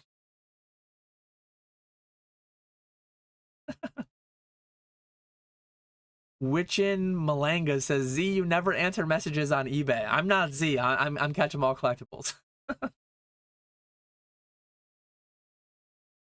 People don't usually walk around and inspect their home for future damages. I mean, if you are an adult and you own a home, you should know the age of your roof. You should know the age of your septic tank. You should know the age of your hot water heater. You should know the age of your major appliances. Like most of the emergencies that people have, it's just poor planning on their own behalf. Oh, man, I can't believe my 40-year-old refrigerator quit today. How am I going to afford the $1,000 to get a new one? Like, you should have seen it coming when you bought a house with a 35-year-old fridge 5 years ago, and you should have started budgeting for that. Like, that's Dan's personal finance takes are going to get me canceled before my MSRP takes on Pokemon, probably. But, yeah, I hold those firmly. I hold those very firmly. A question mark doesn't mean question. No tag. I've still not graded with tag. Maybe someday I will, but I haven't yet. I have Poke Fatigue. Give them Metazoo. March 28th. March 28th is 6 weeks from Friday. I intend to be in Fort Lauderdale. I've not yet firmed up my bookings. I intend to be in Fort Lauderdale for the Metazoo release. Will I be streaming it? Will I be... I'm 99% sure I won't be mass buying Metazoo and opening 10,000 packs like I used to. I don't think I could make it make sense. Maybe with Skya, I just feel though, if I'm getting it at the 60s, there's probably bigger accounts out there getting it at the lower 60s, getting it at the higher 50s. I probably won't be able to compete. So, yeah, I don't know. If you hate playing, then take your ball and leave. Double layered entitlement these days. What do you think of simplified Chinese and Korean seeing huge spikes as consolation prizes? I think those will be the first to plummet when the market cools. I've played in Chinese. I've played in Chinese and Korean and some other languages a little bit. One of the best accidental investments I ever made. I bought Korean Evolutions. Look up Korean CP6 boxes.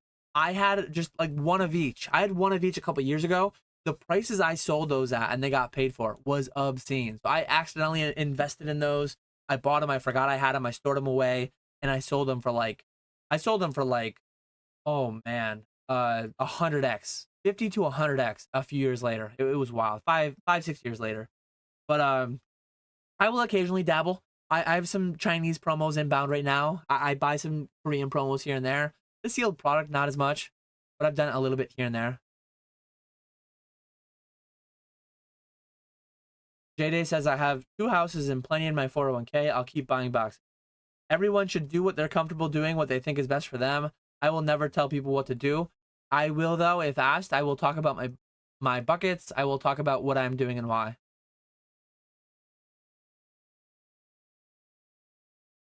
Elemental Hothead says, I gave up hunting prismatic. My time is more valuable on other things than hunting a hype stat. I just go to my local Pokemon vending machine and buy what's in stock, some to collect and some to rip with my kids. Yeah, like, you need to value your sanity at some point. You need to value your time. You need to value your mental well-being. So I have access to buying this stuff at like 75, 85% of market. I buy from there. I don't do the bot drop game. I don't go to the Discord, sign up for all the notifications. And then I've tried it a couple times and it's not fun. It's dark most of the time. You spend 15, 20 minutes Pokemon Center calls you a robot, it hurts your robot feelings, and then you have nothing to show for it. So like I just buy from people for the rates that I advertise on my website, on my oh, I forgot to do the intro today. I forgot to do the Fishman intro. I apologize to the 0 people out there that are bummed about not seeing that. There's probably at least a couple. And not because HiveMind didn't do a great job, but just, yeah, I don't know. Maybe people like that, maybe people don't like that, but I entirely botched doing the Fisherman intro. I'm a fan of it. It gives me 30 seconds to like get my mindset, and I completely whiffed on it. Super Deluxe says, I'm dumping money in Metazoo because I'm not supporting the current Poke market on my end. How many disenfranchised Pokemon people will stray out into other TCGs? Some Metazoo, some not Metazoo, some other TCGs. That's an interesting thought. Like, I hadn't really thought of that too in depth before. But one thing I worry about Metazoo. I don't know what the MSRP is exactly. I know what the wholesale is. I know what my wholesale is because I looked at it on my account. But let me see if there's an MSRP for the box. There probably is. So my price is low 60s. I don't know exactly what MSRP is. It doesn't say. But inside the base set booster display box, 24 base set booster packs per display box. Possibility to pull an alternate art display box illustrated by Metazoo artist Poncho. So they have alt art boxes within cases, must be. And then 11 Metazoo TCG game cards plus 1 aura card in each booster pack. That's interesting. An alternate art display box. I like what Metazoo actually have behind me still. I don't know. I can't tell from the picture. I hope they're shiny. I like shiny things. I mean, I collect coins. I collect shiny Pokemon cards. I hope they make the boxes shiny. I can't tell from the picture if they are or not. I really like that about Metazoo. I really liked it. That was one of my things that I always talked about. But yeah, we'll see what happens. I have a fear that Metazoo within the first weeks, months, it might be trading at higher than MSRP. All the same, think of the children, all the same negativity and drama that comes from that might happen in the Metazoo space too. I really hope it doesn't. I hope Metazoo sells at a hefty margin for LGSs and online, and whoever buys it, I hope they can make money selling it. But I hope it's not so much money that they say artificial scarcity, they're intentionally underprinting, all the same crap that people gave Metazoo #1. We'll see what happens when it comes, though.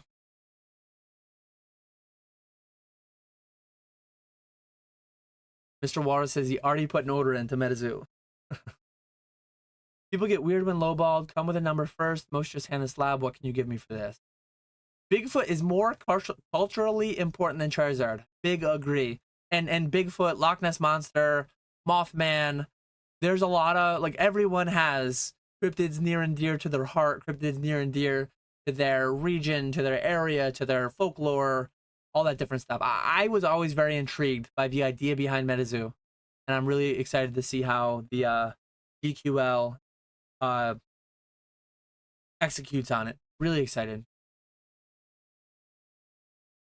If they do an accurate blurry Bigfoot card, I'm all in. That would be funny.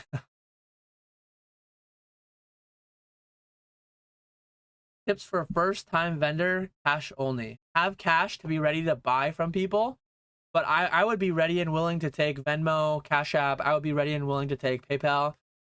Everyone will have different payment methods available, but have cash ready to buy stuff that might come to you, that might surprise you. A lot of people go up to vendors looking to sell. So Dan, when are we going to be able to grade booster boxes? It would not surprise me. One silver lining I think will come from the whole CT scanning debacle that happened early last year that people just like forgot about now. We're 10 drama cycles past that drama cycle. But I think graded booster boxes will happen. It'll be CT scanned. Whether it'll be wrapped by BBCE, whether it will be authenticated, slabbed, wrapped somehow by like CGC.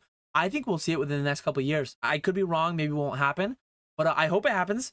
More ways to make more margin as a business, right? More products to sell.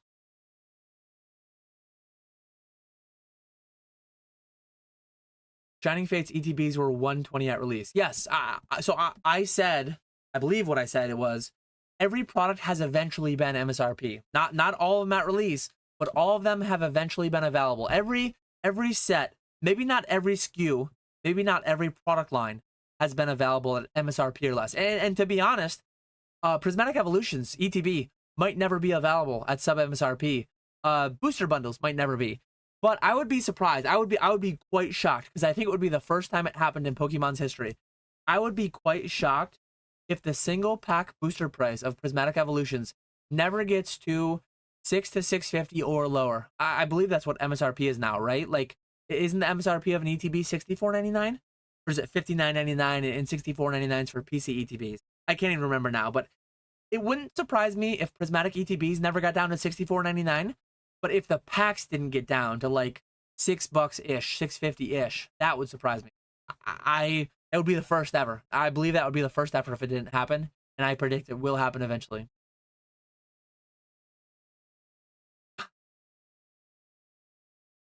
Let's see where we're at.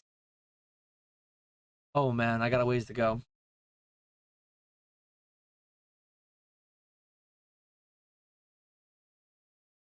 Nate says we should ban MSRP questions, but Dan, the customer, is always right. I literally, it's hilarious. I literally had this conversation with my post office clerk today. Shout out to Melissa, my post office clerk today. I go in and I'm like, hey, all I've got for you is this PWE. It was an ESE, more specifically. It was an eBay standard envelope. Someone bought from me a Metazoo promo. Soon I'll be handing that stuff over to Skya. I'll be giving him my full eBay. My goal for 2025, and I'm very close. I'm going to be B2B only. You know why I'm going to be B2B only? So I told my post office workers a few months ago, I'm like, hey, I'm pivoting into live streaming. I'm going to be sending out all my stuff to my live streamers via UPS. Because at the time, it was October. I went to my post office with 300 packages. 300 packages that week. From the live stream, from all the other stuff I was doing on eBay at the time. I think I ran some auctions. I was just hammering them with packages, and I'm like, hey, at some point in the coming, it's gonna slow down a lot. And about a month or two ago, I said, hey, I made a goal for this year. I'm gonna get to where I have no outbound. My only stuff I'm gonna be doing with you guys here is inbound only. And they're like, oh yeah, like whatever, it's our job, we'll do whatever. But I could tell that they were like, oh man, this is going to be awesome if Dan doesn't bring in 100 packages anymore. I said it's all going to be going. PK's post office, Ponga's post office. They're going to be handling all the outgoing. But I bring my UPS stuff by the 50-pound box. The UPS, boom, that goes out. PK, Ponga do all the little stuff to the consumer. You know why I don't want to deal with the customers? Because the customers are always right, and I'm not about it. I'm not about it at all. PK, Ponga can deal with that. Gaia can deal with that. Fanatics can deal with that. Probestein, all my various consigning things that I do can deal with that. I want to be B2B. You know why I want to be B2B? This is exactly what I said word for word. I want to be B2B because the other business is not always right. The customer's always right. I don't want to work with them anymore. I want to work with the other businesses. I want to work with PK Enterprises worldwide. I want to work with Ponga Enterprises worldwide. I want to work with Fanatics Collect. I want to work with ZNG Emporium. I want to work with Probestein. I want to work with Heritage. I want to work with Sealed Shiz Consignments. I want to work with Troll and Toad Evo. Maybe that'll come back someday, maybe it won't. But like all these are businesses that I'm interacting with on a business-to-business setup, arrangement, and I'm much happier. I'm much happier to take less margins and to outsource a lot of the fulfillment to the end consumer. Because like I'm just too wrong. I'm too wrong all the time. I can't deal with the customer that is always right. I just can't handle it. It's funny though. I literally just had that conversation with my clerk earlier.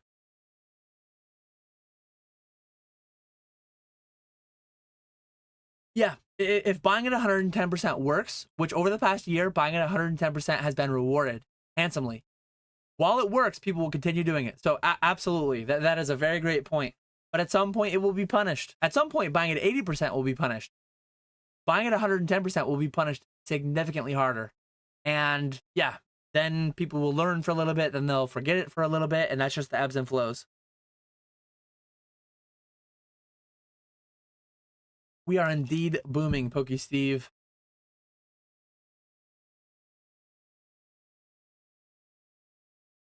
John Lynn says, I heard some controversy / changes to the upcoming Rocket set in English name change. Do you think this will kill the hype? I'm usually like, let's deal with the sets that are out right now. But I did hear Heatwave Arena is being combined with the glory of Team Rocket, and then we're getting that as destined rivals or whatever. I don't know. I think it'll be fine. People love to overreact about things before they're even out. So I think we're in that cycle this week. We're in that cycle where all the YouTubers are going to be like, oh, Team Rocket set is ruined in English. Japanese is way better, or whatever it may be. It should have been a specialty set. It should have been. I'm going to deal with destined rivals when we get to destined rivals. We're not there yet, but that's my take. Grimer says he thinks Rocket will flop now. Team Rocket hasn't been relevant for 20 years. How long do you think this boom is going to last? Pepsi Cola. What is this boom? Certain parts of this boom are already ceasing to exist, I think. I think within the next few weeks, I think a surging reprint will likely come and kill / slow that part of the boom to some extent. Gray felt hats. I haven't shown one yet somehow. How far are we in this video? We are an hour and 41 minutes into the video, and you are only just now going to cross off on your bingo card the gray felt hat thing, the gray felt hat box. But this card is slowing. This card turned some. I saw Moonbrion's turned a little bit. They were doing this, and now they're like, they're doing this. Are they fueling up? Are they getting a refuel to go higher? 5 grand, 10 grand? I don't think so.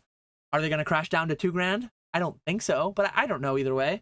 I think some parts of it are slowing down right now. I think parts of it might last a couple years, but it all depends on like which component. The Pokemon market is vast and wide and deep, and like there's a lot to it. Which parts are we talking about? Mr. Walrus is not about Team Rocket. He is Team Yell all the way.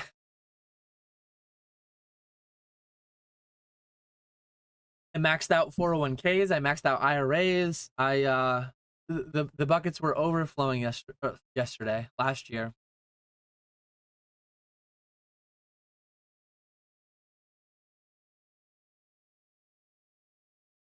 Witchin Malanga. I have no idea if I don't know if it's Wykin or Witchin Malanga.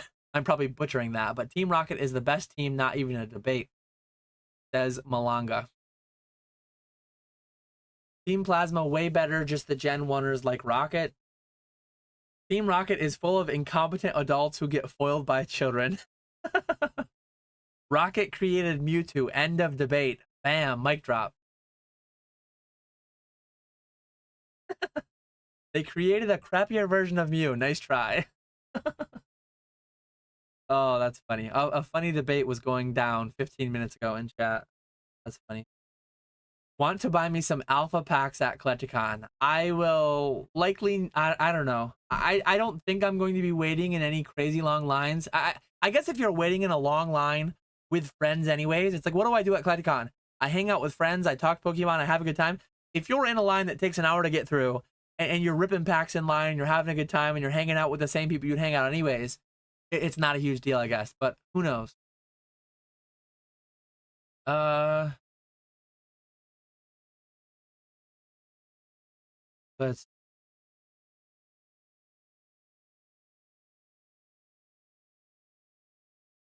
Walrus and Malanga are going at it. Mewtwo design so flawed, they needed to give him 2 megas to make up for poor original design. Giratina, the best Pokemon ever. Mewtwo is a worse version of Mew 3. Mewtwo so weak, he's the only Pokemon to have an armored version. Muck did never need armor.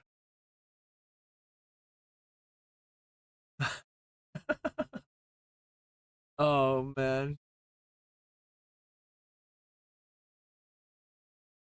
What? Chat was on one for a minute. That's funny.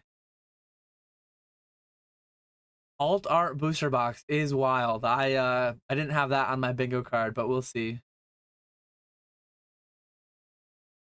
Do you buy graded gold coins? I have in the past. I want to get into working with coins at some more in the future at some point, but I don't know when. I don't know when that will be. I will be surprised if I never deal with coins again. But if Fanatics PWCC actually used to do coins, If Fanatics ever added coins again, I would add on coin consignments. I would love to do coin consignments, but right now it's just cards, and I'm all cards right now.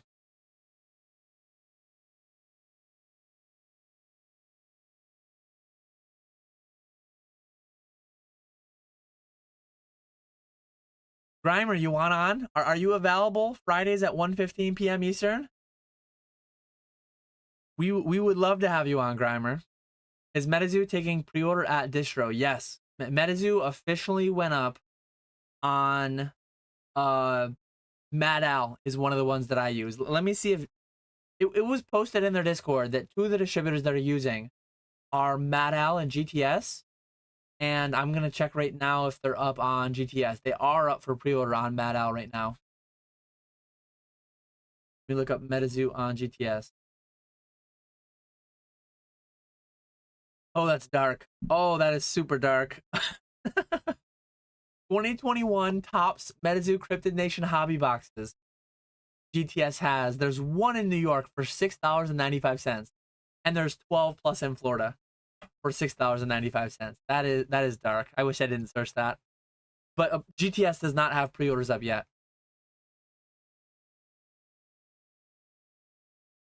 I saw that Golden was auctioning. I believe it's still active. Let me go to Golden's website. I believe there's a Chinese base set first edition booster box. Chinese base first. I believe, yes. So we can look at this right now. I've got it handy. I believe I've still got it handy. Yes. Here we go. This might be the future, and I think it's a silver lining. It's a silver lining to all the drama, all the issues that we had. But so here is, let's see if we can sort this out. Here is a 2000s Wizards of the Coast Pokemon Chinese base set first edition factory sealed booster box. Possible rare holofoil Charizard, Blastoise, Venusaur. IICLOA. So what does IICLOA mean? That means that, sorry, yeah, did I say IIC? I think I did say IIC. Industrial Inspection and Consulting looked at this box, and they said this box passes IIC metrics for authentication as described on the following page. They don't show the following page, but it was reviewed for Golden to verify authenticity.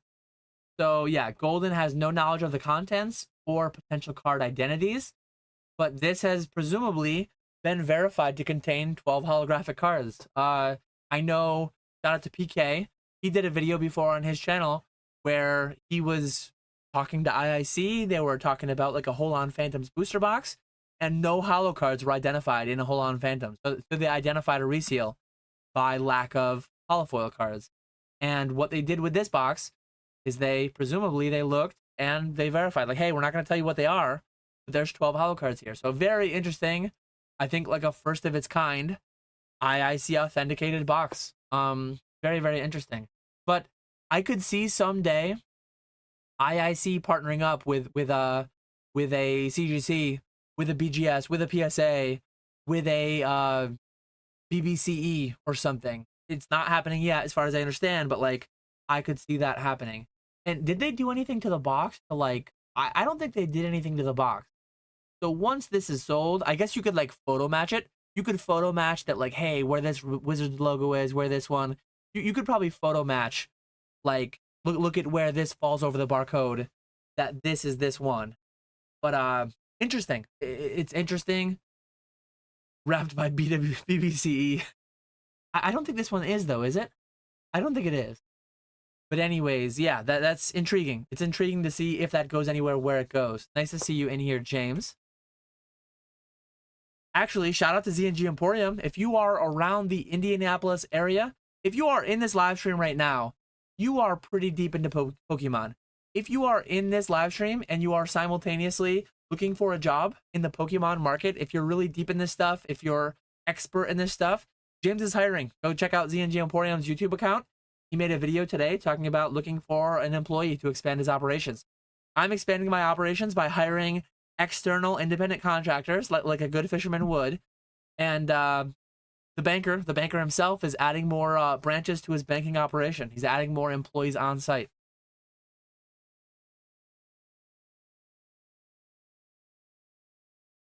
There he is. There he is, ENG Emporium, the seller that never answers questions on eBay.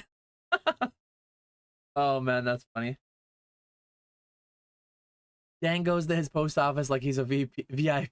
Gross. Oh man.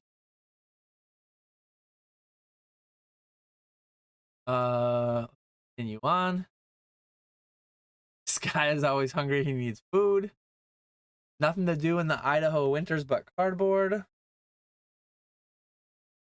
Dan's shutting down businesses again. Even the post office isn't safe.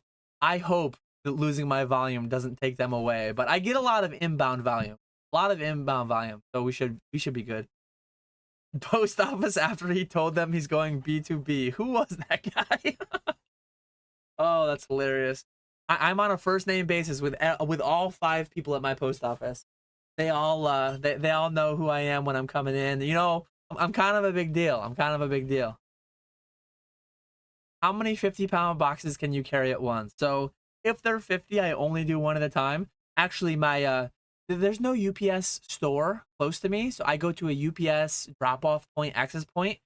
They know me on a first name basis there too. I go in, I carry 1 box in with me, and then I get a red cart, and I bring the red cart out, and then I fill out the rest of my stuff, and I bring it in. I make sure to go right after the UPS guy left, because like they get a lot of UPS packages that people drop off. They get like these tiny little boxes, these tiny little padded envelopes. I've gone in there at like 2 o'clock before, and like UPS hasn't been yet. They have nowhere to put this massive 50-pound box that's going to PK. Like, oh crap. I go now once UPS has already come for the day, so that my boxes can be the base. My boxes can be the foundation to all the little Amazon returns they get too. Hopefully nobody gets let go. Oh man. I think everyone should have, I mean, if you enjoy doing the packaging, some people, I've talked to people who enjoy doing 100 packages a day. I can't wrap my mind around it. I never enjoyed that part of it. But you should set your own smart goals. You should have your own reasons behind them, and you should strive to be wherever you want to be. Not everyone has to have the same goals. I think that's entirely reasonable, that people will have different goals. And I haven't made a video on this in a long time, but at some point I'm going to make another more versus enough video. A lot of people are more. I have a concept of enough. And I did 3 million in sales last year. That wasn't quite enough. 4 million in sales this year is my goal. I think we're getting pretty close to the enough number. I think at some point, the foot is already coming off the gas to some extent. I should be working, if financials were the only consideration, I should be working 100 hours a week right now in this boom. But I'm not, because financials are not the only thing that I'm trying to maximize. But yeah, I think I'm near the peak. I'm near it. I don't think it will be 2025. I don't think 2025 will be my highest gross and or my highest net profit year as Catch 'em All Collectibles. But I think my highest gross sales will happen between now and 2030, regardless of what the market does. I could be wrong too. I could be wrong. Who knows what happens? But I think my highest gross and my highest net are going to happen sometime in the next 2 or 3 years. Because if things keep going like they're going right now for a couple more years, I will be fully financially independent, and I will drastically start cutting the things that I don't want to do, which I'm already kind of doing now.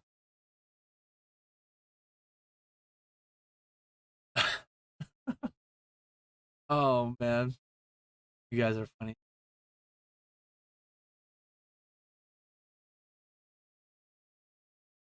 Let's see.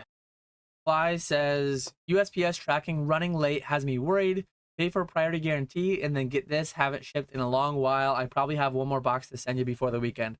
So Clyde is somebody who has reached out to me multiple times. They have taken advantage of my hot buy list. They've sold me some slabs, single sealed, any mix. Check out catchemallcollectibles.com. Check out my buy list that I update every Monday with the latest and greatest things that I'm buying. Appreciate you, Clyde. What's the deal with the gray felt? You keep showing a 9.5. Is that better than a black label? So I only have 4. I only have 4 on the premises right now. I have 4 that I am going to review. So I have 2 that are 9.5, 9.5, 10, 10. So I have 2 that are quad plus pluses, and I have 2 that are 10s that are half a grade. All 10s are half a grade away from a black label. So I plan on taking these to Fort Lauderdale. Maybe I plan on taking them to a couple different Collecticons, trying to get the bump to a pristine 10 with the 9.5s, trying to get the bump to a black label 10 with the 10s. Are we still booming? Yes. Are you willing to share how much you think you made per hour in 2024? That's a very complex thing. So within my business, this is one of those questions that, like, I think this is a good question, reasonable question to ask. It's a little bit prying. Some people, maybe it's fairly taboo to talk about like how much money you make, right? I think that's kind of weird. I think it's to the detriment of most people. I think it benefits the employer more that the employees are like frowned upon talking to each other about how much they make. So I have a lot of different segments of my business. I just made a video. Let me pull up the presentation that I did on my video, and maybe I'll show you some parts of this. But I literally just did a video. I sold $3 million of Pokemon cards in 2025. And I'm going to show it right here. If anyone missed my video on Monday, I enjoyed the video. Hopefully others did as well. But I sold $3 million of Pokemon cards in 2025. And let me go slideshow. Is this going to work? I don't know if this is going to work. Hold on. Yes, this is kind of going to work. So I sold $3 million in Pokemon cards. And one thing this doesn't include, this is my sales of Pokemon cards. This doesn't include the little bit I get from YouTube. This doesn't include the little bit that I get from affiliate links. This doesn't include the little bit that I get from consulting. So that's the easiest one to tell you. Consulting, I charge $100 an hour.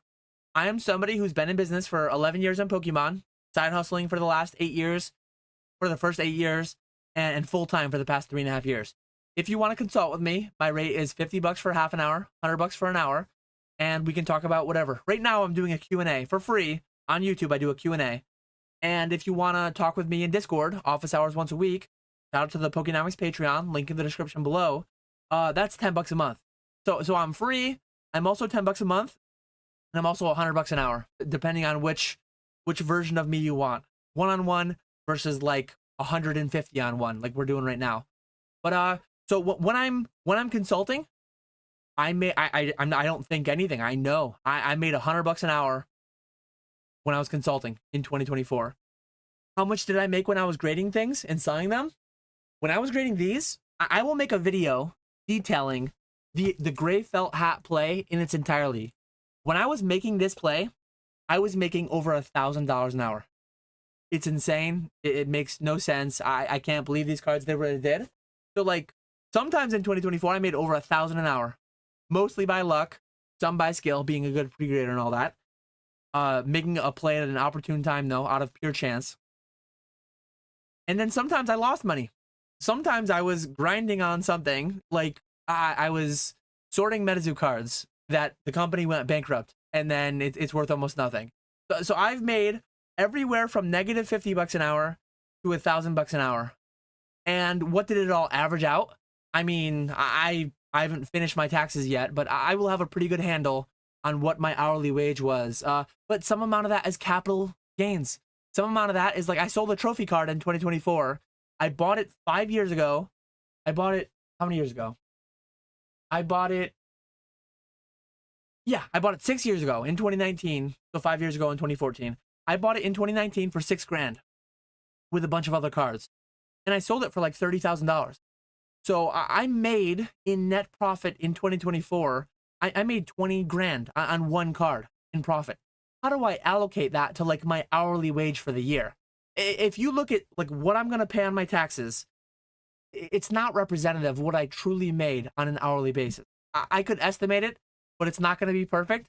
But like consigning, I have a reasonable idea of what I make for that. I make a couple percentage points, but it doesn't take that long. It's not that hard. It's not that bad. But I save the consigner money and I make money too. So it's a good service. But yeah, everywhere in between, what did it all average out to? I don't know exactly yet. I haven't finished my taxes. Let me get out of this. But yeah, everywhere from negative $50 an hour to $1,000 an hour and more. But averaged out, how do you account for a $20,000 capital gain on the trophy card? It's like I worked maybe 40 hours a week for 50 weeks is 2,000 hours. So if I made $20,000 in capital gains on one card, if I average that out across my whole year, I made $10 an hour in capital gains on one card. It's like my effective hourly rate might have been over $100 an hour. But so much of that, a large portion of that was like capital gains, market returns, whatever. How do I segment out what I actually made? Like, it's a complicated question. I hope that answer is satisfactory.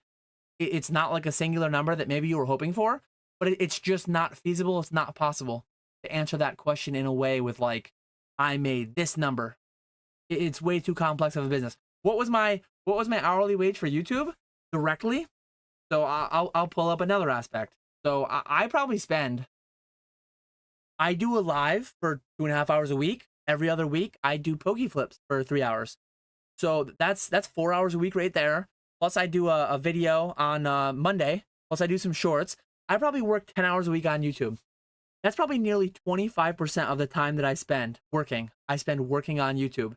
Directly, what does that pay me? I'll show you right here, right now.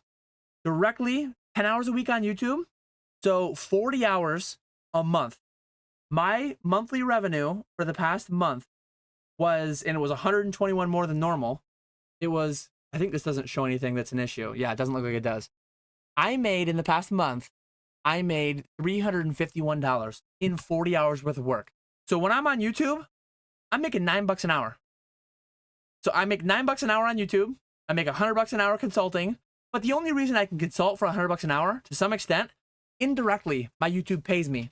Indirectly, my YouTube making $9 an hour allows me to make $100 on consulting. It allows me to make money buying, where'd it go? It allows me to make money buying people's cards. It allows me to make money consigning people's cards. So even though directly I only make $9 an hour, it's a lot more complicated than that. There's a lot more nuance to it. And I think a lot of things just are seen as binary, 1-0, black, white. Everything lives and exists in shades of gray, and a lot of people just don't want to dive down into that nuance. And I'll talk about it in my video on Monday about MSRP.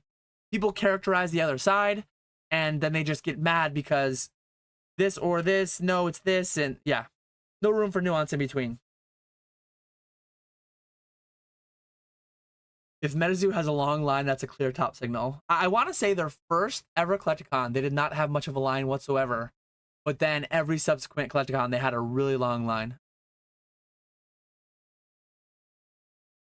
Glenn says, Gen 1 and 2 are best. Sorry, not sorry. Grimer says, wrong. Gen 3 best. Gen 3 is overrated. Gen 3 is so well balanced. Whalelord illustration rare going to the moon. No idea.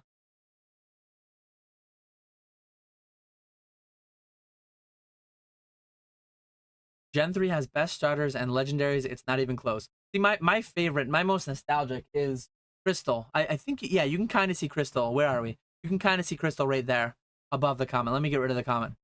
My Crystal version, the original box is right there. The original cartridge is just off screen. The original cartridge is just on the other side of the Indigo Game Boy Advance. Crystal was my favorite game, though. Yellow was my second favorite game. Yellow was my first, then I had Crystal, then I had Sapphire. I didn't finish Sapphire. I never beat the Sapphire game. At some point, I'll have to go finish that if my save file's still there. Malanga says Pokemon peaked in 4th gen. I was out of it. Oh, I did have Leaf Green. My buddy had Fire Red. I had Leaf Green. I still have it somewhere, Brad. I need to find that. I need to put that in my PC binder somewhere. Brad did indeed sell me. Was it a it was a 250 Indian head piece, I believe. Probably fake. I better check it. Now that I know Brad better, I better check that for being a fake. I never even vetted it. That's hilarious. I can be available on Fridays at that time. I can make sure Nick stays awake and engaged. We will. I will make a note to have Grimer on Pokeflips. I know we have a couple people up in the air. We've whiffed on a couple episodes in a row having a guest. We have a couple people up in the air. I don't think we have anyone locked for February 21st yet. But we'll be talking. We'll be talking, Grimer. Finally a good flips to watch. Thank you, Grimer. You won't get ghosted. You won't get ghosted. There's an official note. I put Grimer 2-21 and I'm gonna put flips question mark.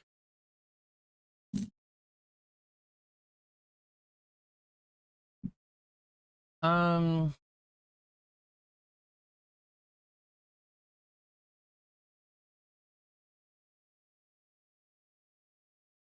you really a fisherman if you don't know how to fish? I've done some fishing in my day. I don't do anything on Facebook these days, but for years I had a nice bass that I caught as my profile picture. I don't even know how to navigate Facebook anymore. But one of my former profile pictures was me with a nice holy, I've had a lot more Facebook profile pictures than I realized. Wait, where'd it go? Am I lying? Oh no, I wasn't lying. Look at me. Look at young Dan. Let me make sure it's not showing my whole name. Young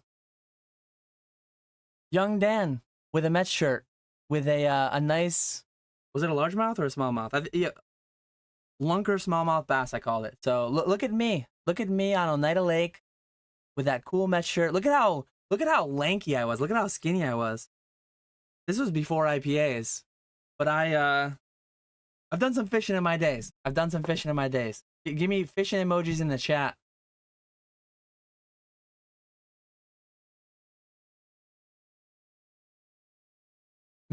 Makes sense why we don't have enough modern. They're printing vintage. I do not believe whatsoever that they are printing vintage. I don't have the boxes handy, but I just got in the other day. I got in a base set 2 box and I got in the Jungle First Edition box. I have a Fossil First Edition box inbound. So the next 3 months of vintage breaks are getting lined up for Fanatics Live. I'm excited. The experience share says you're supposed to use the fish pictures for your Tinder profile, not Facebook.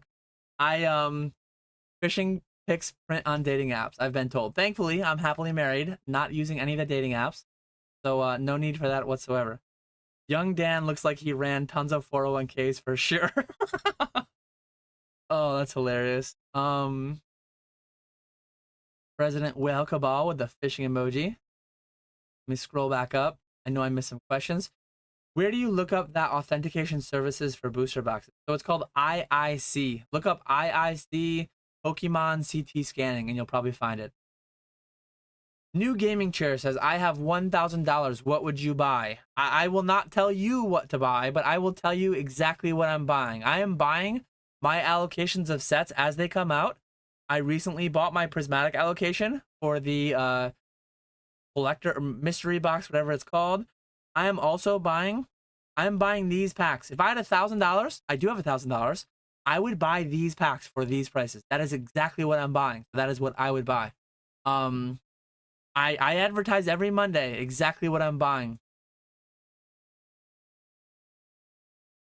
Mike stung him, so he skipped. I don't think I've skipped any questions. I think I haven't gotten to it yet. I bounce around a little bit at times, but is there a Mike that asked me a spicy question? I'm still like 15, 20 minutes behind. Oh, mine stung him. I think he said Mike. He said mine. Let me see. Young Napoleon Dynamite, that one? Is that what stung me? Oh, man. I think that's what he was referencing, but I'm not positive. Dan, don't forget to call everyone weird and broke for Monday's video. Brad really wants me to get canceled. Oh, man.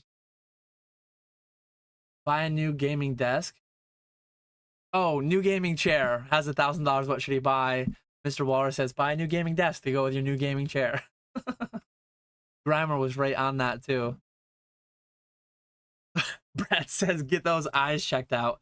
My eyes are not amazing. I got LASIK. The best $3,300 I ever spent, probably. Well, whatever percentage of that what did I get? I got 20, I got like 27-ish Van Goghs for $3,300 when I bought the half case with John. But the second best $3,300 I ever spent in my life was spent on LASIK. Very, very happy consumer of that medical operation. But my eyes are not perfect still. That was what, 10, 12 years ago? Mr. 33 Cat says, I have a base set Blue Wing base set booster box. Want to try scanning it. Imagine the moment it shows that it's resealed. That would suck. That would really suck.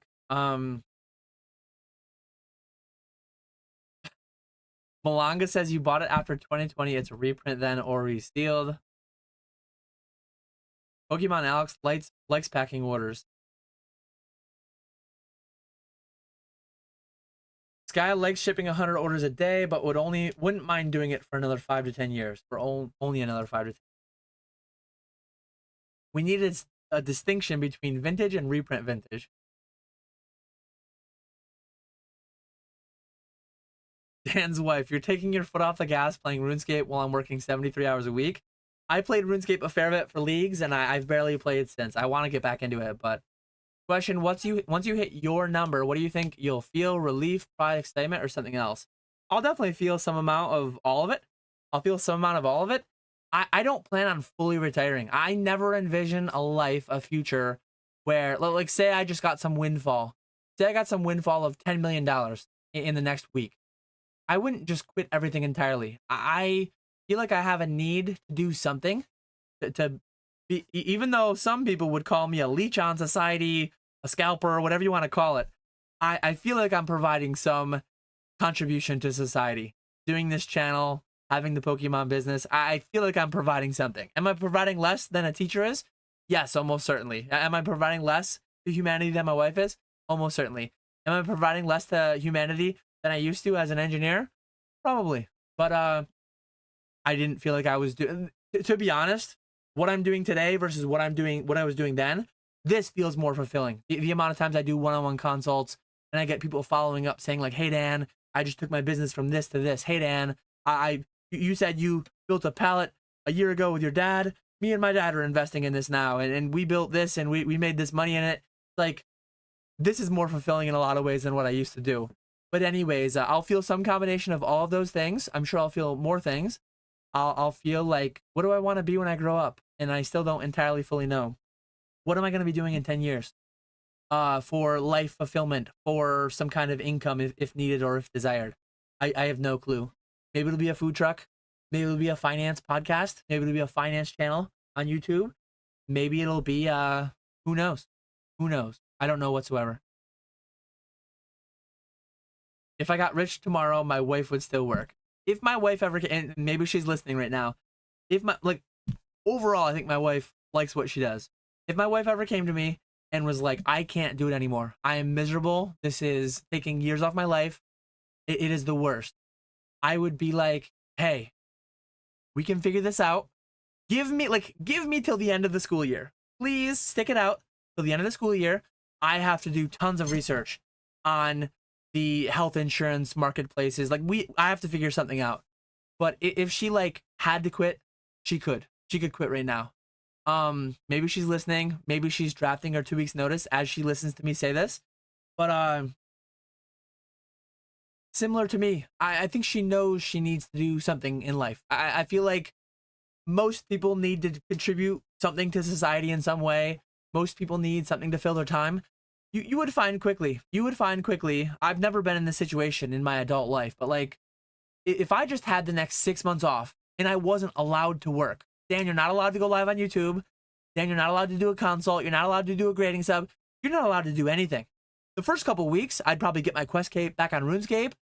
Maybe I'd finish Sapphire on my original Game Boy Advance. But I'd probably catch up on a lot of projects around the house. I'd probably get a lot done for the first month or two. But then it would be like, man, what do I do with my time? It's like the kids are at school, the wife is at work. Most of my friends are doing something productive in society too. What do I do now? I don't know what to do with myself. And I would run into that within a couple months, I think. A couple years, a couple decades, 50 years. I need to do something to keep myself sane. If I'm alone with my thoughts and nothing else, like I would go insane, I think. So yeah, but we've had that conversation a little bit. My idea, I think her idea likely is that she works in the same building my kids go to school. So whenever they get done at the elementary school and go to the middle high school, if she wants to be done working at uh quite young age for like retiring early, she absolutely could be. If I'm still doing this the way that I'm doing this in that 5-6 years from now, maybe she'll help. Maybe she'll help some amount with what I'm doing. Maybe she'll do tutoring. Maybe she'll do.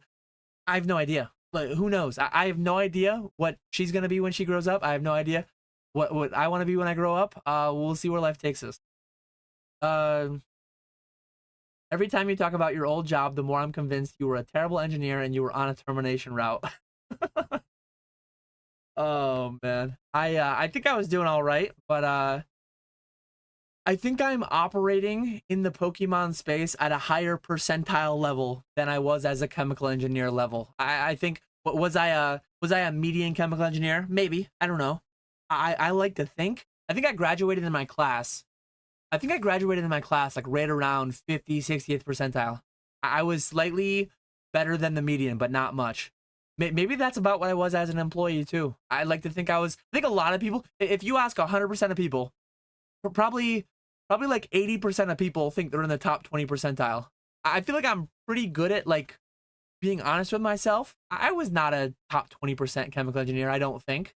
I feel like I am a top 20% Pokemon business, but by like actual tangible metrics such as gross sales, GMV, as far as net income. I think I'm well into the top 20% in that stuff. And am I in that in the YouTube space? Absolutely not. Obviously not. But yeah, I think I'm better doing what I'm doing now than what I was formerly doing. Was I on the path of getting fired? I don't think so. But Brad and Walrus are very convinced that I got fired, that I did not quit. I promise you, I put in a 2-week notice, and I promise you, I departed on my own terms, on my own choice. It would have been monetarily advantageous for me to have been let go. If they let me go, I wouldn't have owed back my tuition money. But I had to cut them a check for over $10,000 to pay back the tuition that they paid towards my master's.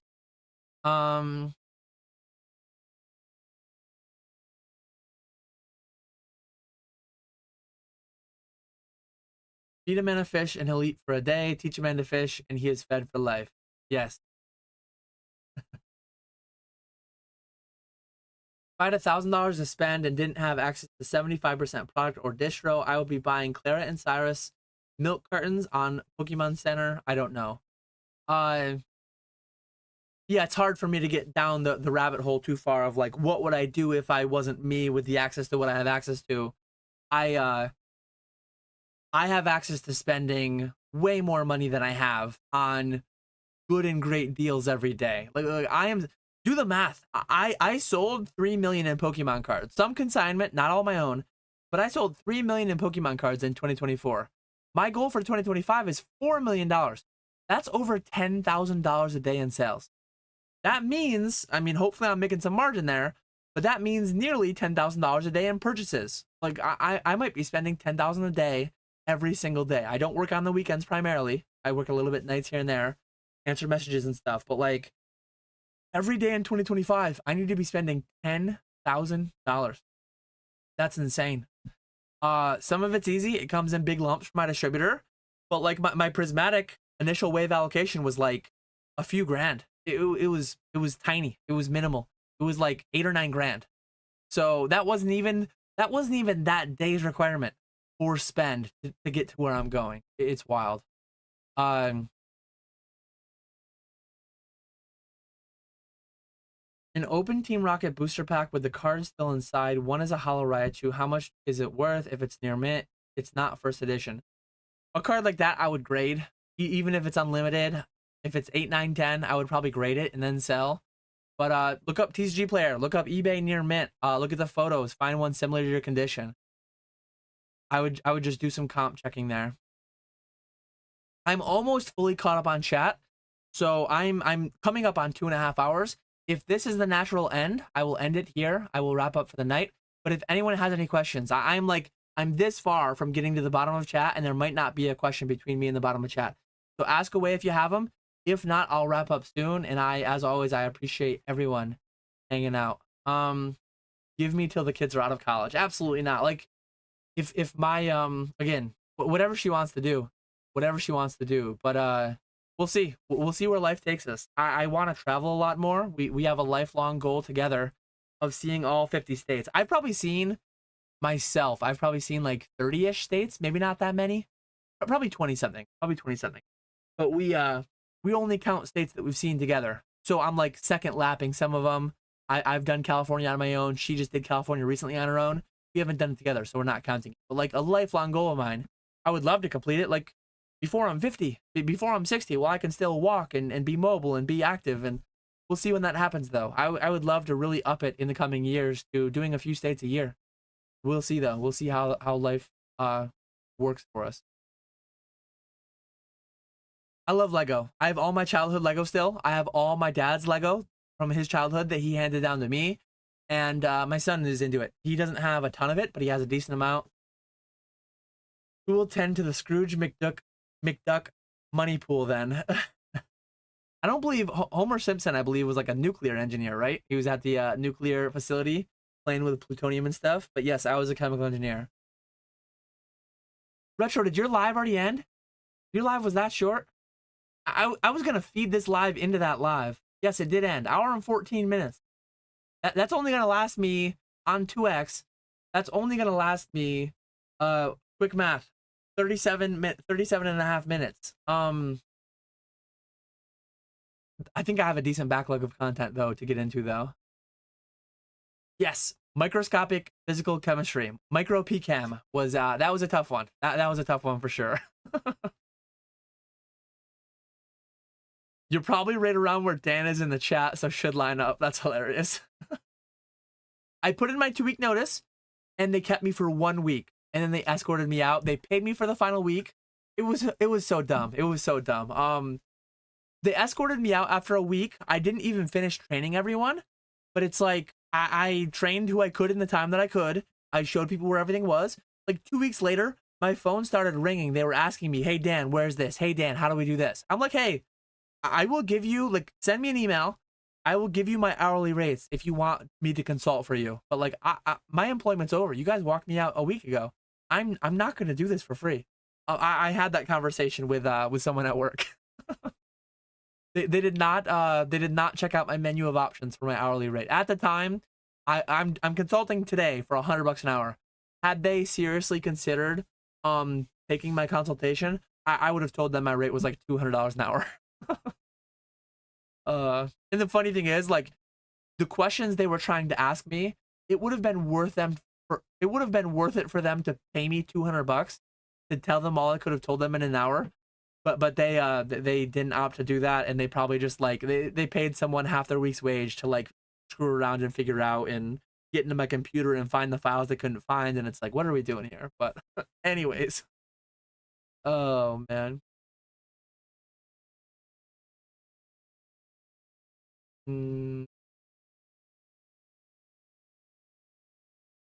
Wait a second, Dan is actually Homer Simpson in real life. Oh, cool. Happy birthday tomorrow, Peak Dachu. I've still not watched his first episode with 90s. Yeah, shout out Peak Dachu. Peak Dachu, if you want to pump, I'm giving you permission. You've got the wrench. If you want to do a little self promo pump, I still need to watch episode 1 with 90s Collector, whatever the name was. I probably won't watch it live, but I will watch your episode with Chloe. Very excited for season 2 of Peak Dachu to be back. Any advice on, this is the third separate question on vending. Bring cash. People will try to sell to you, so bring cash, be ready to buy from them. Accept as many payment methods as possible. Some people will only have Venmo, some will only have PayPal, some will only have Cash App. Accept as many as possible. You don't have to accept them all, but like accept as many as possible. If you have a buddy, maybe you can bring the girlfriend, Ethan. Maybe the girlfriend will vend with you when you have to go to the bathroom. she can take over for a few minutes, and you can take a break. You can have someone help when you're helping one customer, like, hey, can I see that slab? Hey, can I see that single? She can keep an eye on the other stuff, make sure no one's stealing anything. But price everything ahead of time. That's another thing that I said. I have a label maker. I have a label maker linked on my website. I've got it labeled, my label maker. My label maker doesn't make this label. This is just one of my stickers. But like, clearly price everything so that people don't have to ask every card, what are you asking for this? What are you asking for this? If you price a card at 100, know what you're willing to take. Someone might come and they might be like, I want to buy the whole table. Maybe there's a catch 'em all collectible streamer that comes along and, hey, I want to buy it all. What's your number? Know what your number is on everything. All those things. And yeah, I see Peak Dat Chew drop the link in the chat. Feel free to click on that. Go bookmark it for tomorrow so that you get notified. And I would recommend, I'm a subscriber. I'm a happy subscriber. Well worth the price to be a subscriber of $0 to Peak Dat Chew. Lots of great content in the backlog. Yes. So I didn't read Grimer's comment yet, but price everything and have money to buy and trade, Ethan. Yes, good stuff. I haven't said it in a while. Good stuff priced well. My entire formula is good stuff priced well. Some people have bad stuff, not even priced. Like, how are you expecting to have a good convention if you have bad stuff? And not only is it not priced well, it's not even priced. There's no prices on it. So have good stuff priced well, and you're good to go. Be ready to make change. I did this one time, it was so dumb. I had slabs that were 25 bucks. I had slabs that were 15 bucks. I didn't have a single $5 bill in my wallet. Have change ready. People will pay in 20s. People will pay in 100s. ATM spit out 20s. Lots of people have lots of 20s. I sold a box one time for like 14 grand all in 20s. That was miserable. But if you have $15 slabs, people are going to pay with 20s. You need to have 5s ready. I went to a convention and I didn't have 5s. How dumb was that? So rookie mistake. Don't make my rookie mistake.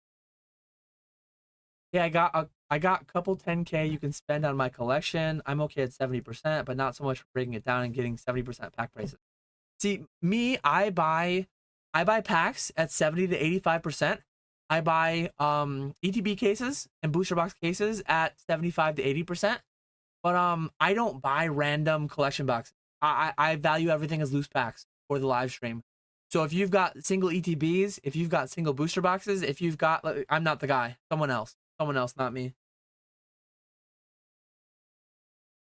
Pokemon decides to make a Dan promo. What's on the card? There's going to be a smoker. You're going to have a brisket on a smoker. You're going to have me riding around on a lawnmower. You're going to have, oh no, I have done, how bad am I? I've done this entire stream without my overlay. I think only one thing happened the whole stream, but I can replay it. So this happened earlier. Oh, it didn't work. I tried replaying the super chat. Let me try to replay. The replays aren't working right now. I can't believe I didn't have my overlay on the whole time. For if people subscribe, the little lawnmower guy would go. But I got thinking about that when what's on my promo card. It would be a lawnmower. It would be a fishing pole. It would be smoked meats. That would probably be most of it. An IPA. That would be on the card. Gump Brave says, let me know when you're touring the Deep South. I'm going to be in Fort Lauderdale, end of March probably, for Collecticon. Cadaver Big Spoon says, with recent fake card scandal, do you think it's possible that someone is out there still printing base jungle fossil boxes and selling them? There are still so many out there with base boxes broken daily. Print runs were massive back then. 2003, 2004, the box prices went down to like 30 to 40 bucks, and they weren't barely selling. Thankfully, people didn't dumpster all of them. Some amount of them probably got dumpstered, honestly. But there are pallets around today. They were not printed recently. There are pallets around from former WotC employees. There are pallets around from former distributor employees. And I just broke a base set box in January. I'm breaking a jungle box in jungle first edition box in February on Pokemon Day. Shout out to Ponga. He's going to be breaking a box on Pokemon Day on Fanatics Live. Go check it out. We're going to auction them all for $1 a pack, just like we did the base set box. And those were made 25 years ago. All these conspiracies, it's like, it's so wild to me. I don't buy into it whatsoever. The playtest stuff, though, it's like the playtest stuff, though, is The place that test stuff though definitely doesn't help. Definitely doesn't help people believe in that. But I don't remotely believe in stuff being printed these days. Like it's just not happening. Cryptids aren't just heavily a US thing. Like there are definitely some amount of international ones. There's some amount, like I'm gonna Google right now top Australian cryptids. I'm gonna name some for you and you're gonna let me know, Kai, if you've heard of any of them. There's got to be some like massive kangaroo cryptid. 7 legendary Australian creatures from myth and folklore. Drop bears are actually drop bear. That's one that Metazoo had. I believe an art came out from Metazoo too that was a drop bear. Hook Island sea monster, a yowie, a bunyip. You must know some of these things. Otway's panther, Hawkesbury river monster, a Burrinjor. Like in the US, there's tons of them. There's tons of the most ubiquitous being Bigfoot, internationally UK, Nessie. We have Loch Ness monster, Nessie. We have one though, the Adianza, I believe it's called. It's one that I actually spoiled. I spoiled the card for Seance, I believe, and that one's local to me. Lake, well, there's Lake Champlain. I can't keep track of all of them, but there's a bunch everywhere. There's a bunch everywhere. Come to Minnesota, maybe someday. Well, someday I will eventually, but all 50 states I have to. Does Nate from the Patreon vid have his own channel? Are you talking about like a super old one? When we had, did we have Sub F on? So we might have had Sub F on like years ago.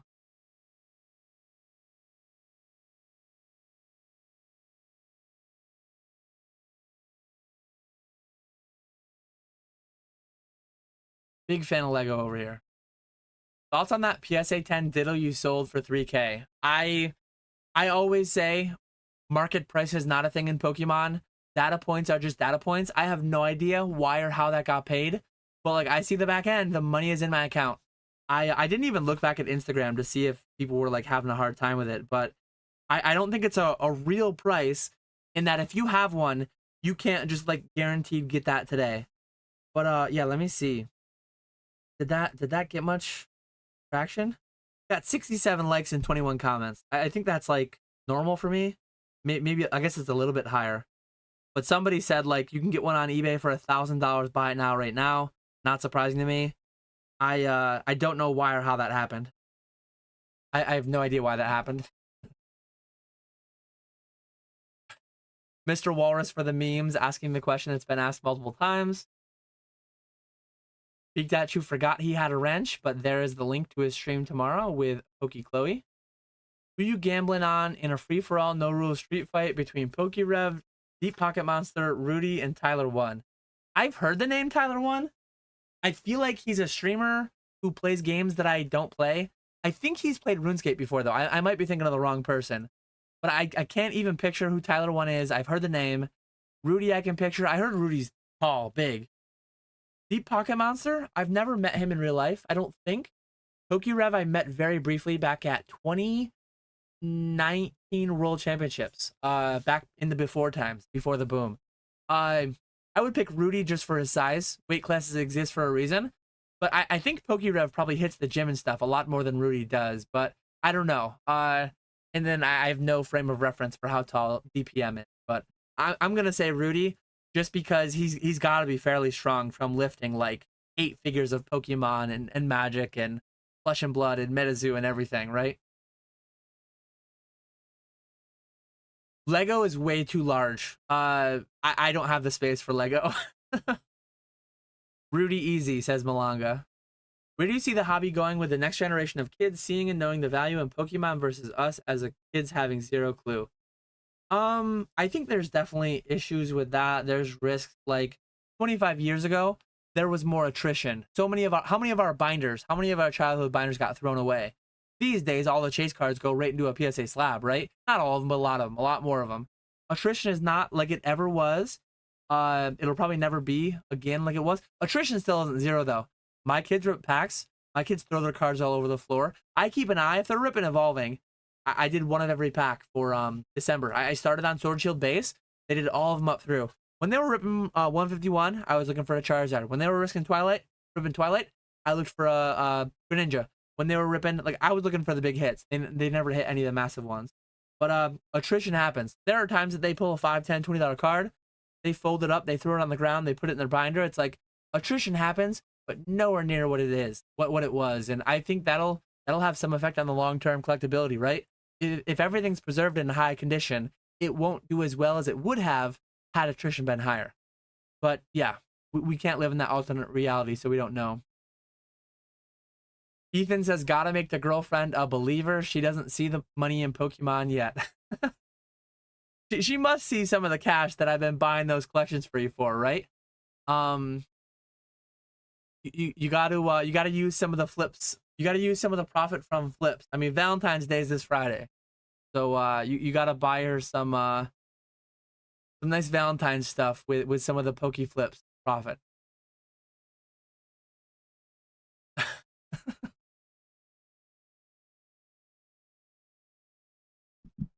Where are we at?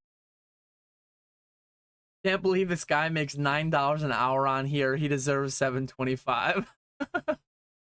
Oh, thanks, Mr. Walrus. I didn't have my overlay up. Thank you. Oh, is there a Oh, there's a typo. There's a typo in my overlay. That's hilarious. That is not intentional. I'm going to go to my overlay right now, and I will try to fix it live on YouTube. I will fix my overlay. I use Stream Elements for my overlay. Anyone is out there looking for overlays, I'm a big fan. Hopefully I do not break this entirely and ruin it, but I'm going to try to do a live Stream Elements overlay update.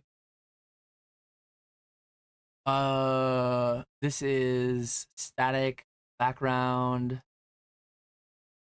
It's gonna update, subscribe, save, publish. It's publishing. It just went away. It should come back. Boom.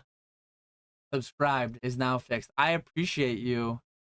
I appreciate you. Where'd it go? Geektanium. I appreciate you. I have fixed my typo on my overlay.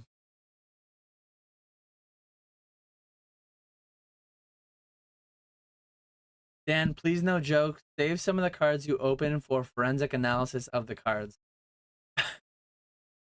Oh, man. I mean, the people that I sell to, if you want to buy a pack in my live break to test the age of the ink and the cards, and have at it. We'll be live on, well, it might be me and Ponga. It might be just Ponga. It's probably going to be just Ponga, but who knows? Maybe I fly out to Chicago to be there for it. We'll see. We'll see. But buy a pack in the box break, and then you can do forensic analysis all you want. Like tens of thousands or hundreds of thousands of cryptids. It's crazy. Do you think we'll ever get IRL content from you one day? For example, a day in the life of receiving, sorting, and mailing PK and Ponga their product with commentary. Let's see the operation. The way that it's set up, like I do a decent amount of this out of my garage. Like it's just not set up in a good way. I don't have a good space for just showing everything. Maybe someday, but like it would be hard. It would be hard.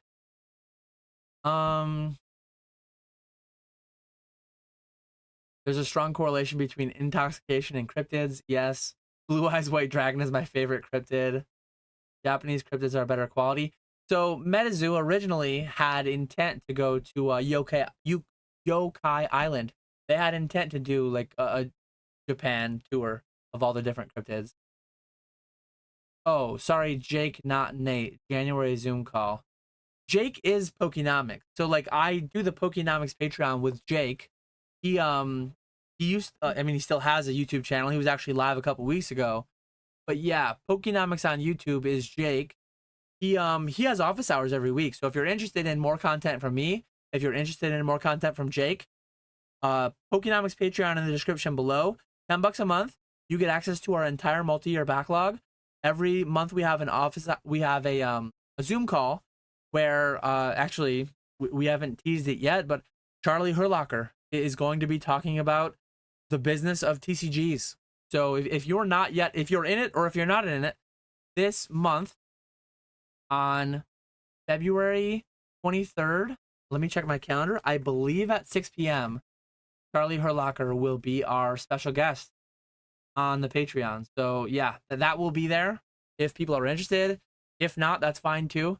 But yeah, so Jake is always there though. I have office hours every Wednesday from 3 to 4 p.m. Eastern.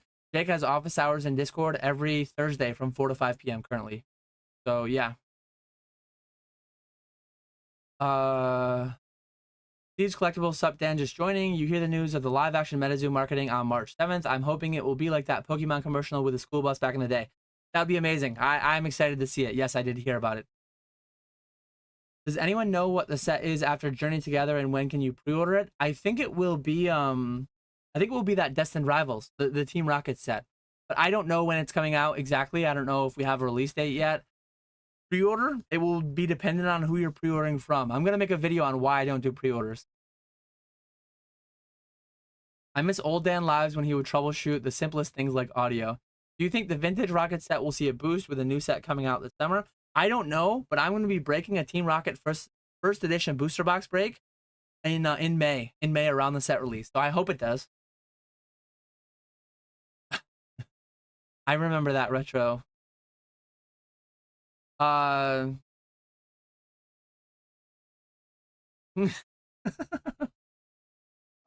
god. I was on a mission retro with last week's live for sure. I was wilding.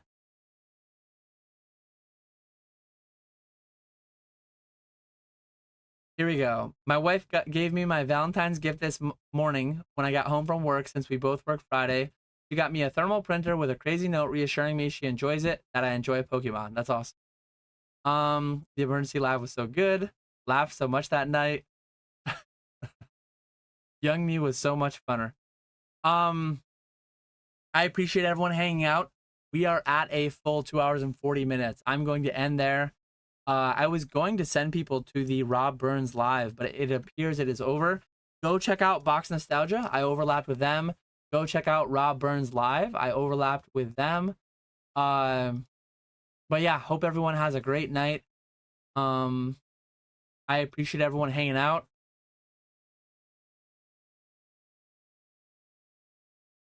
Oh no, someone, moderators, we need an adult here. I haven't seen one of these bots in a long time. I need to wait to see the reaction from chat on this. Yes, Mr. Walrus got it. Do you remember a few years ago when the bots were rampant? Is that a top signal? Or is that a signal that we have room to grow? That was an epidemic for like 6 months in the PokeTube space. Those bots were everywhere. But yeah, I'm gonna end with that. That's funny. I appreciate everyone watching, hanging out.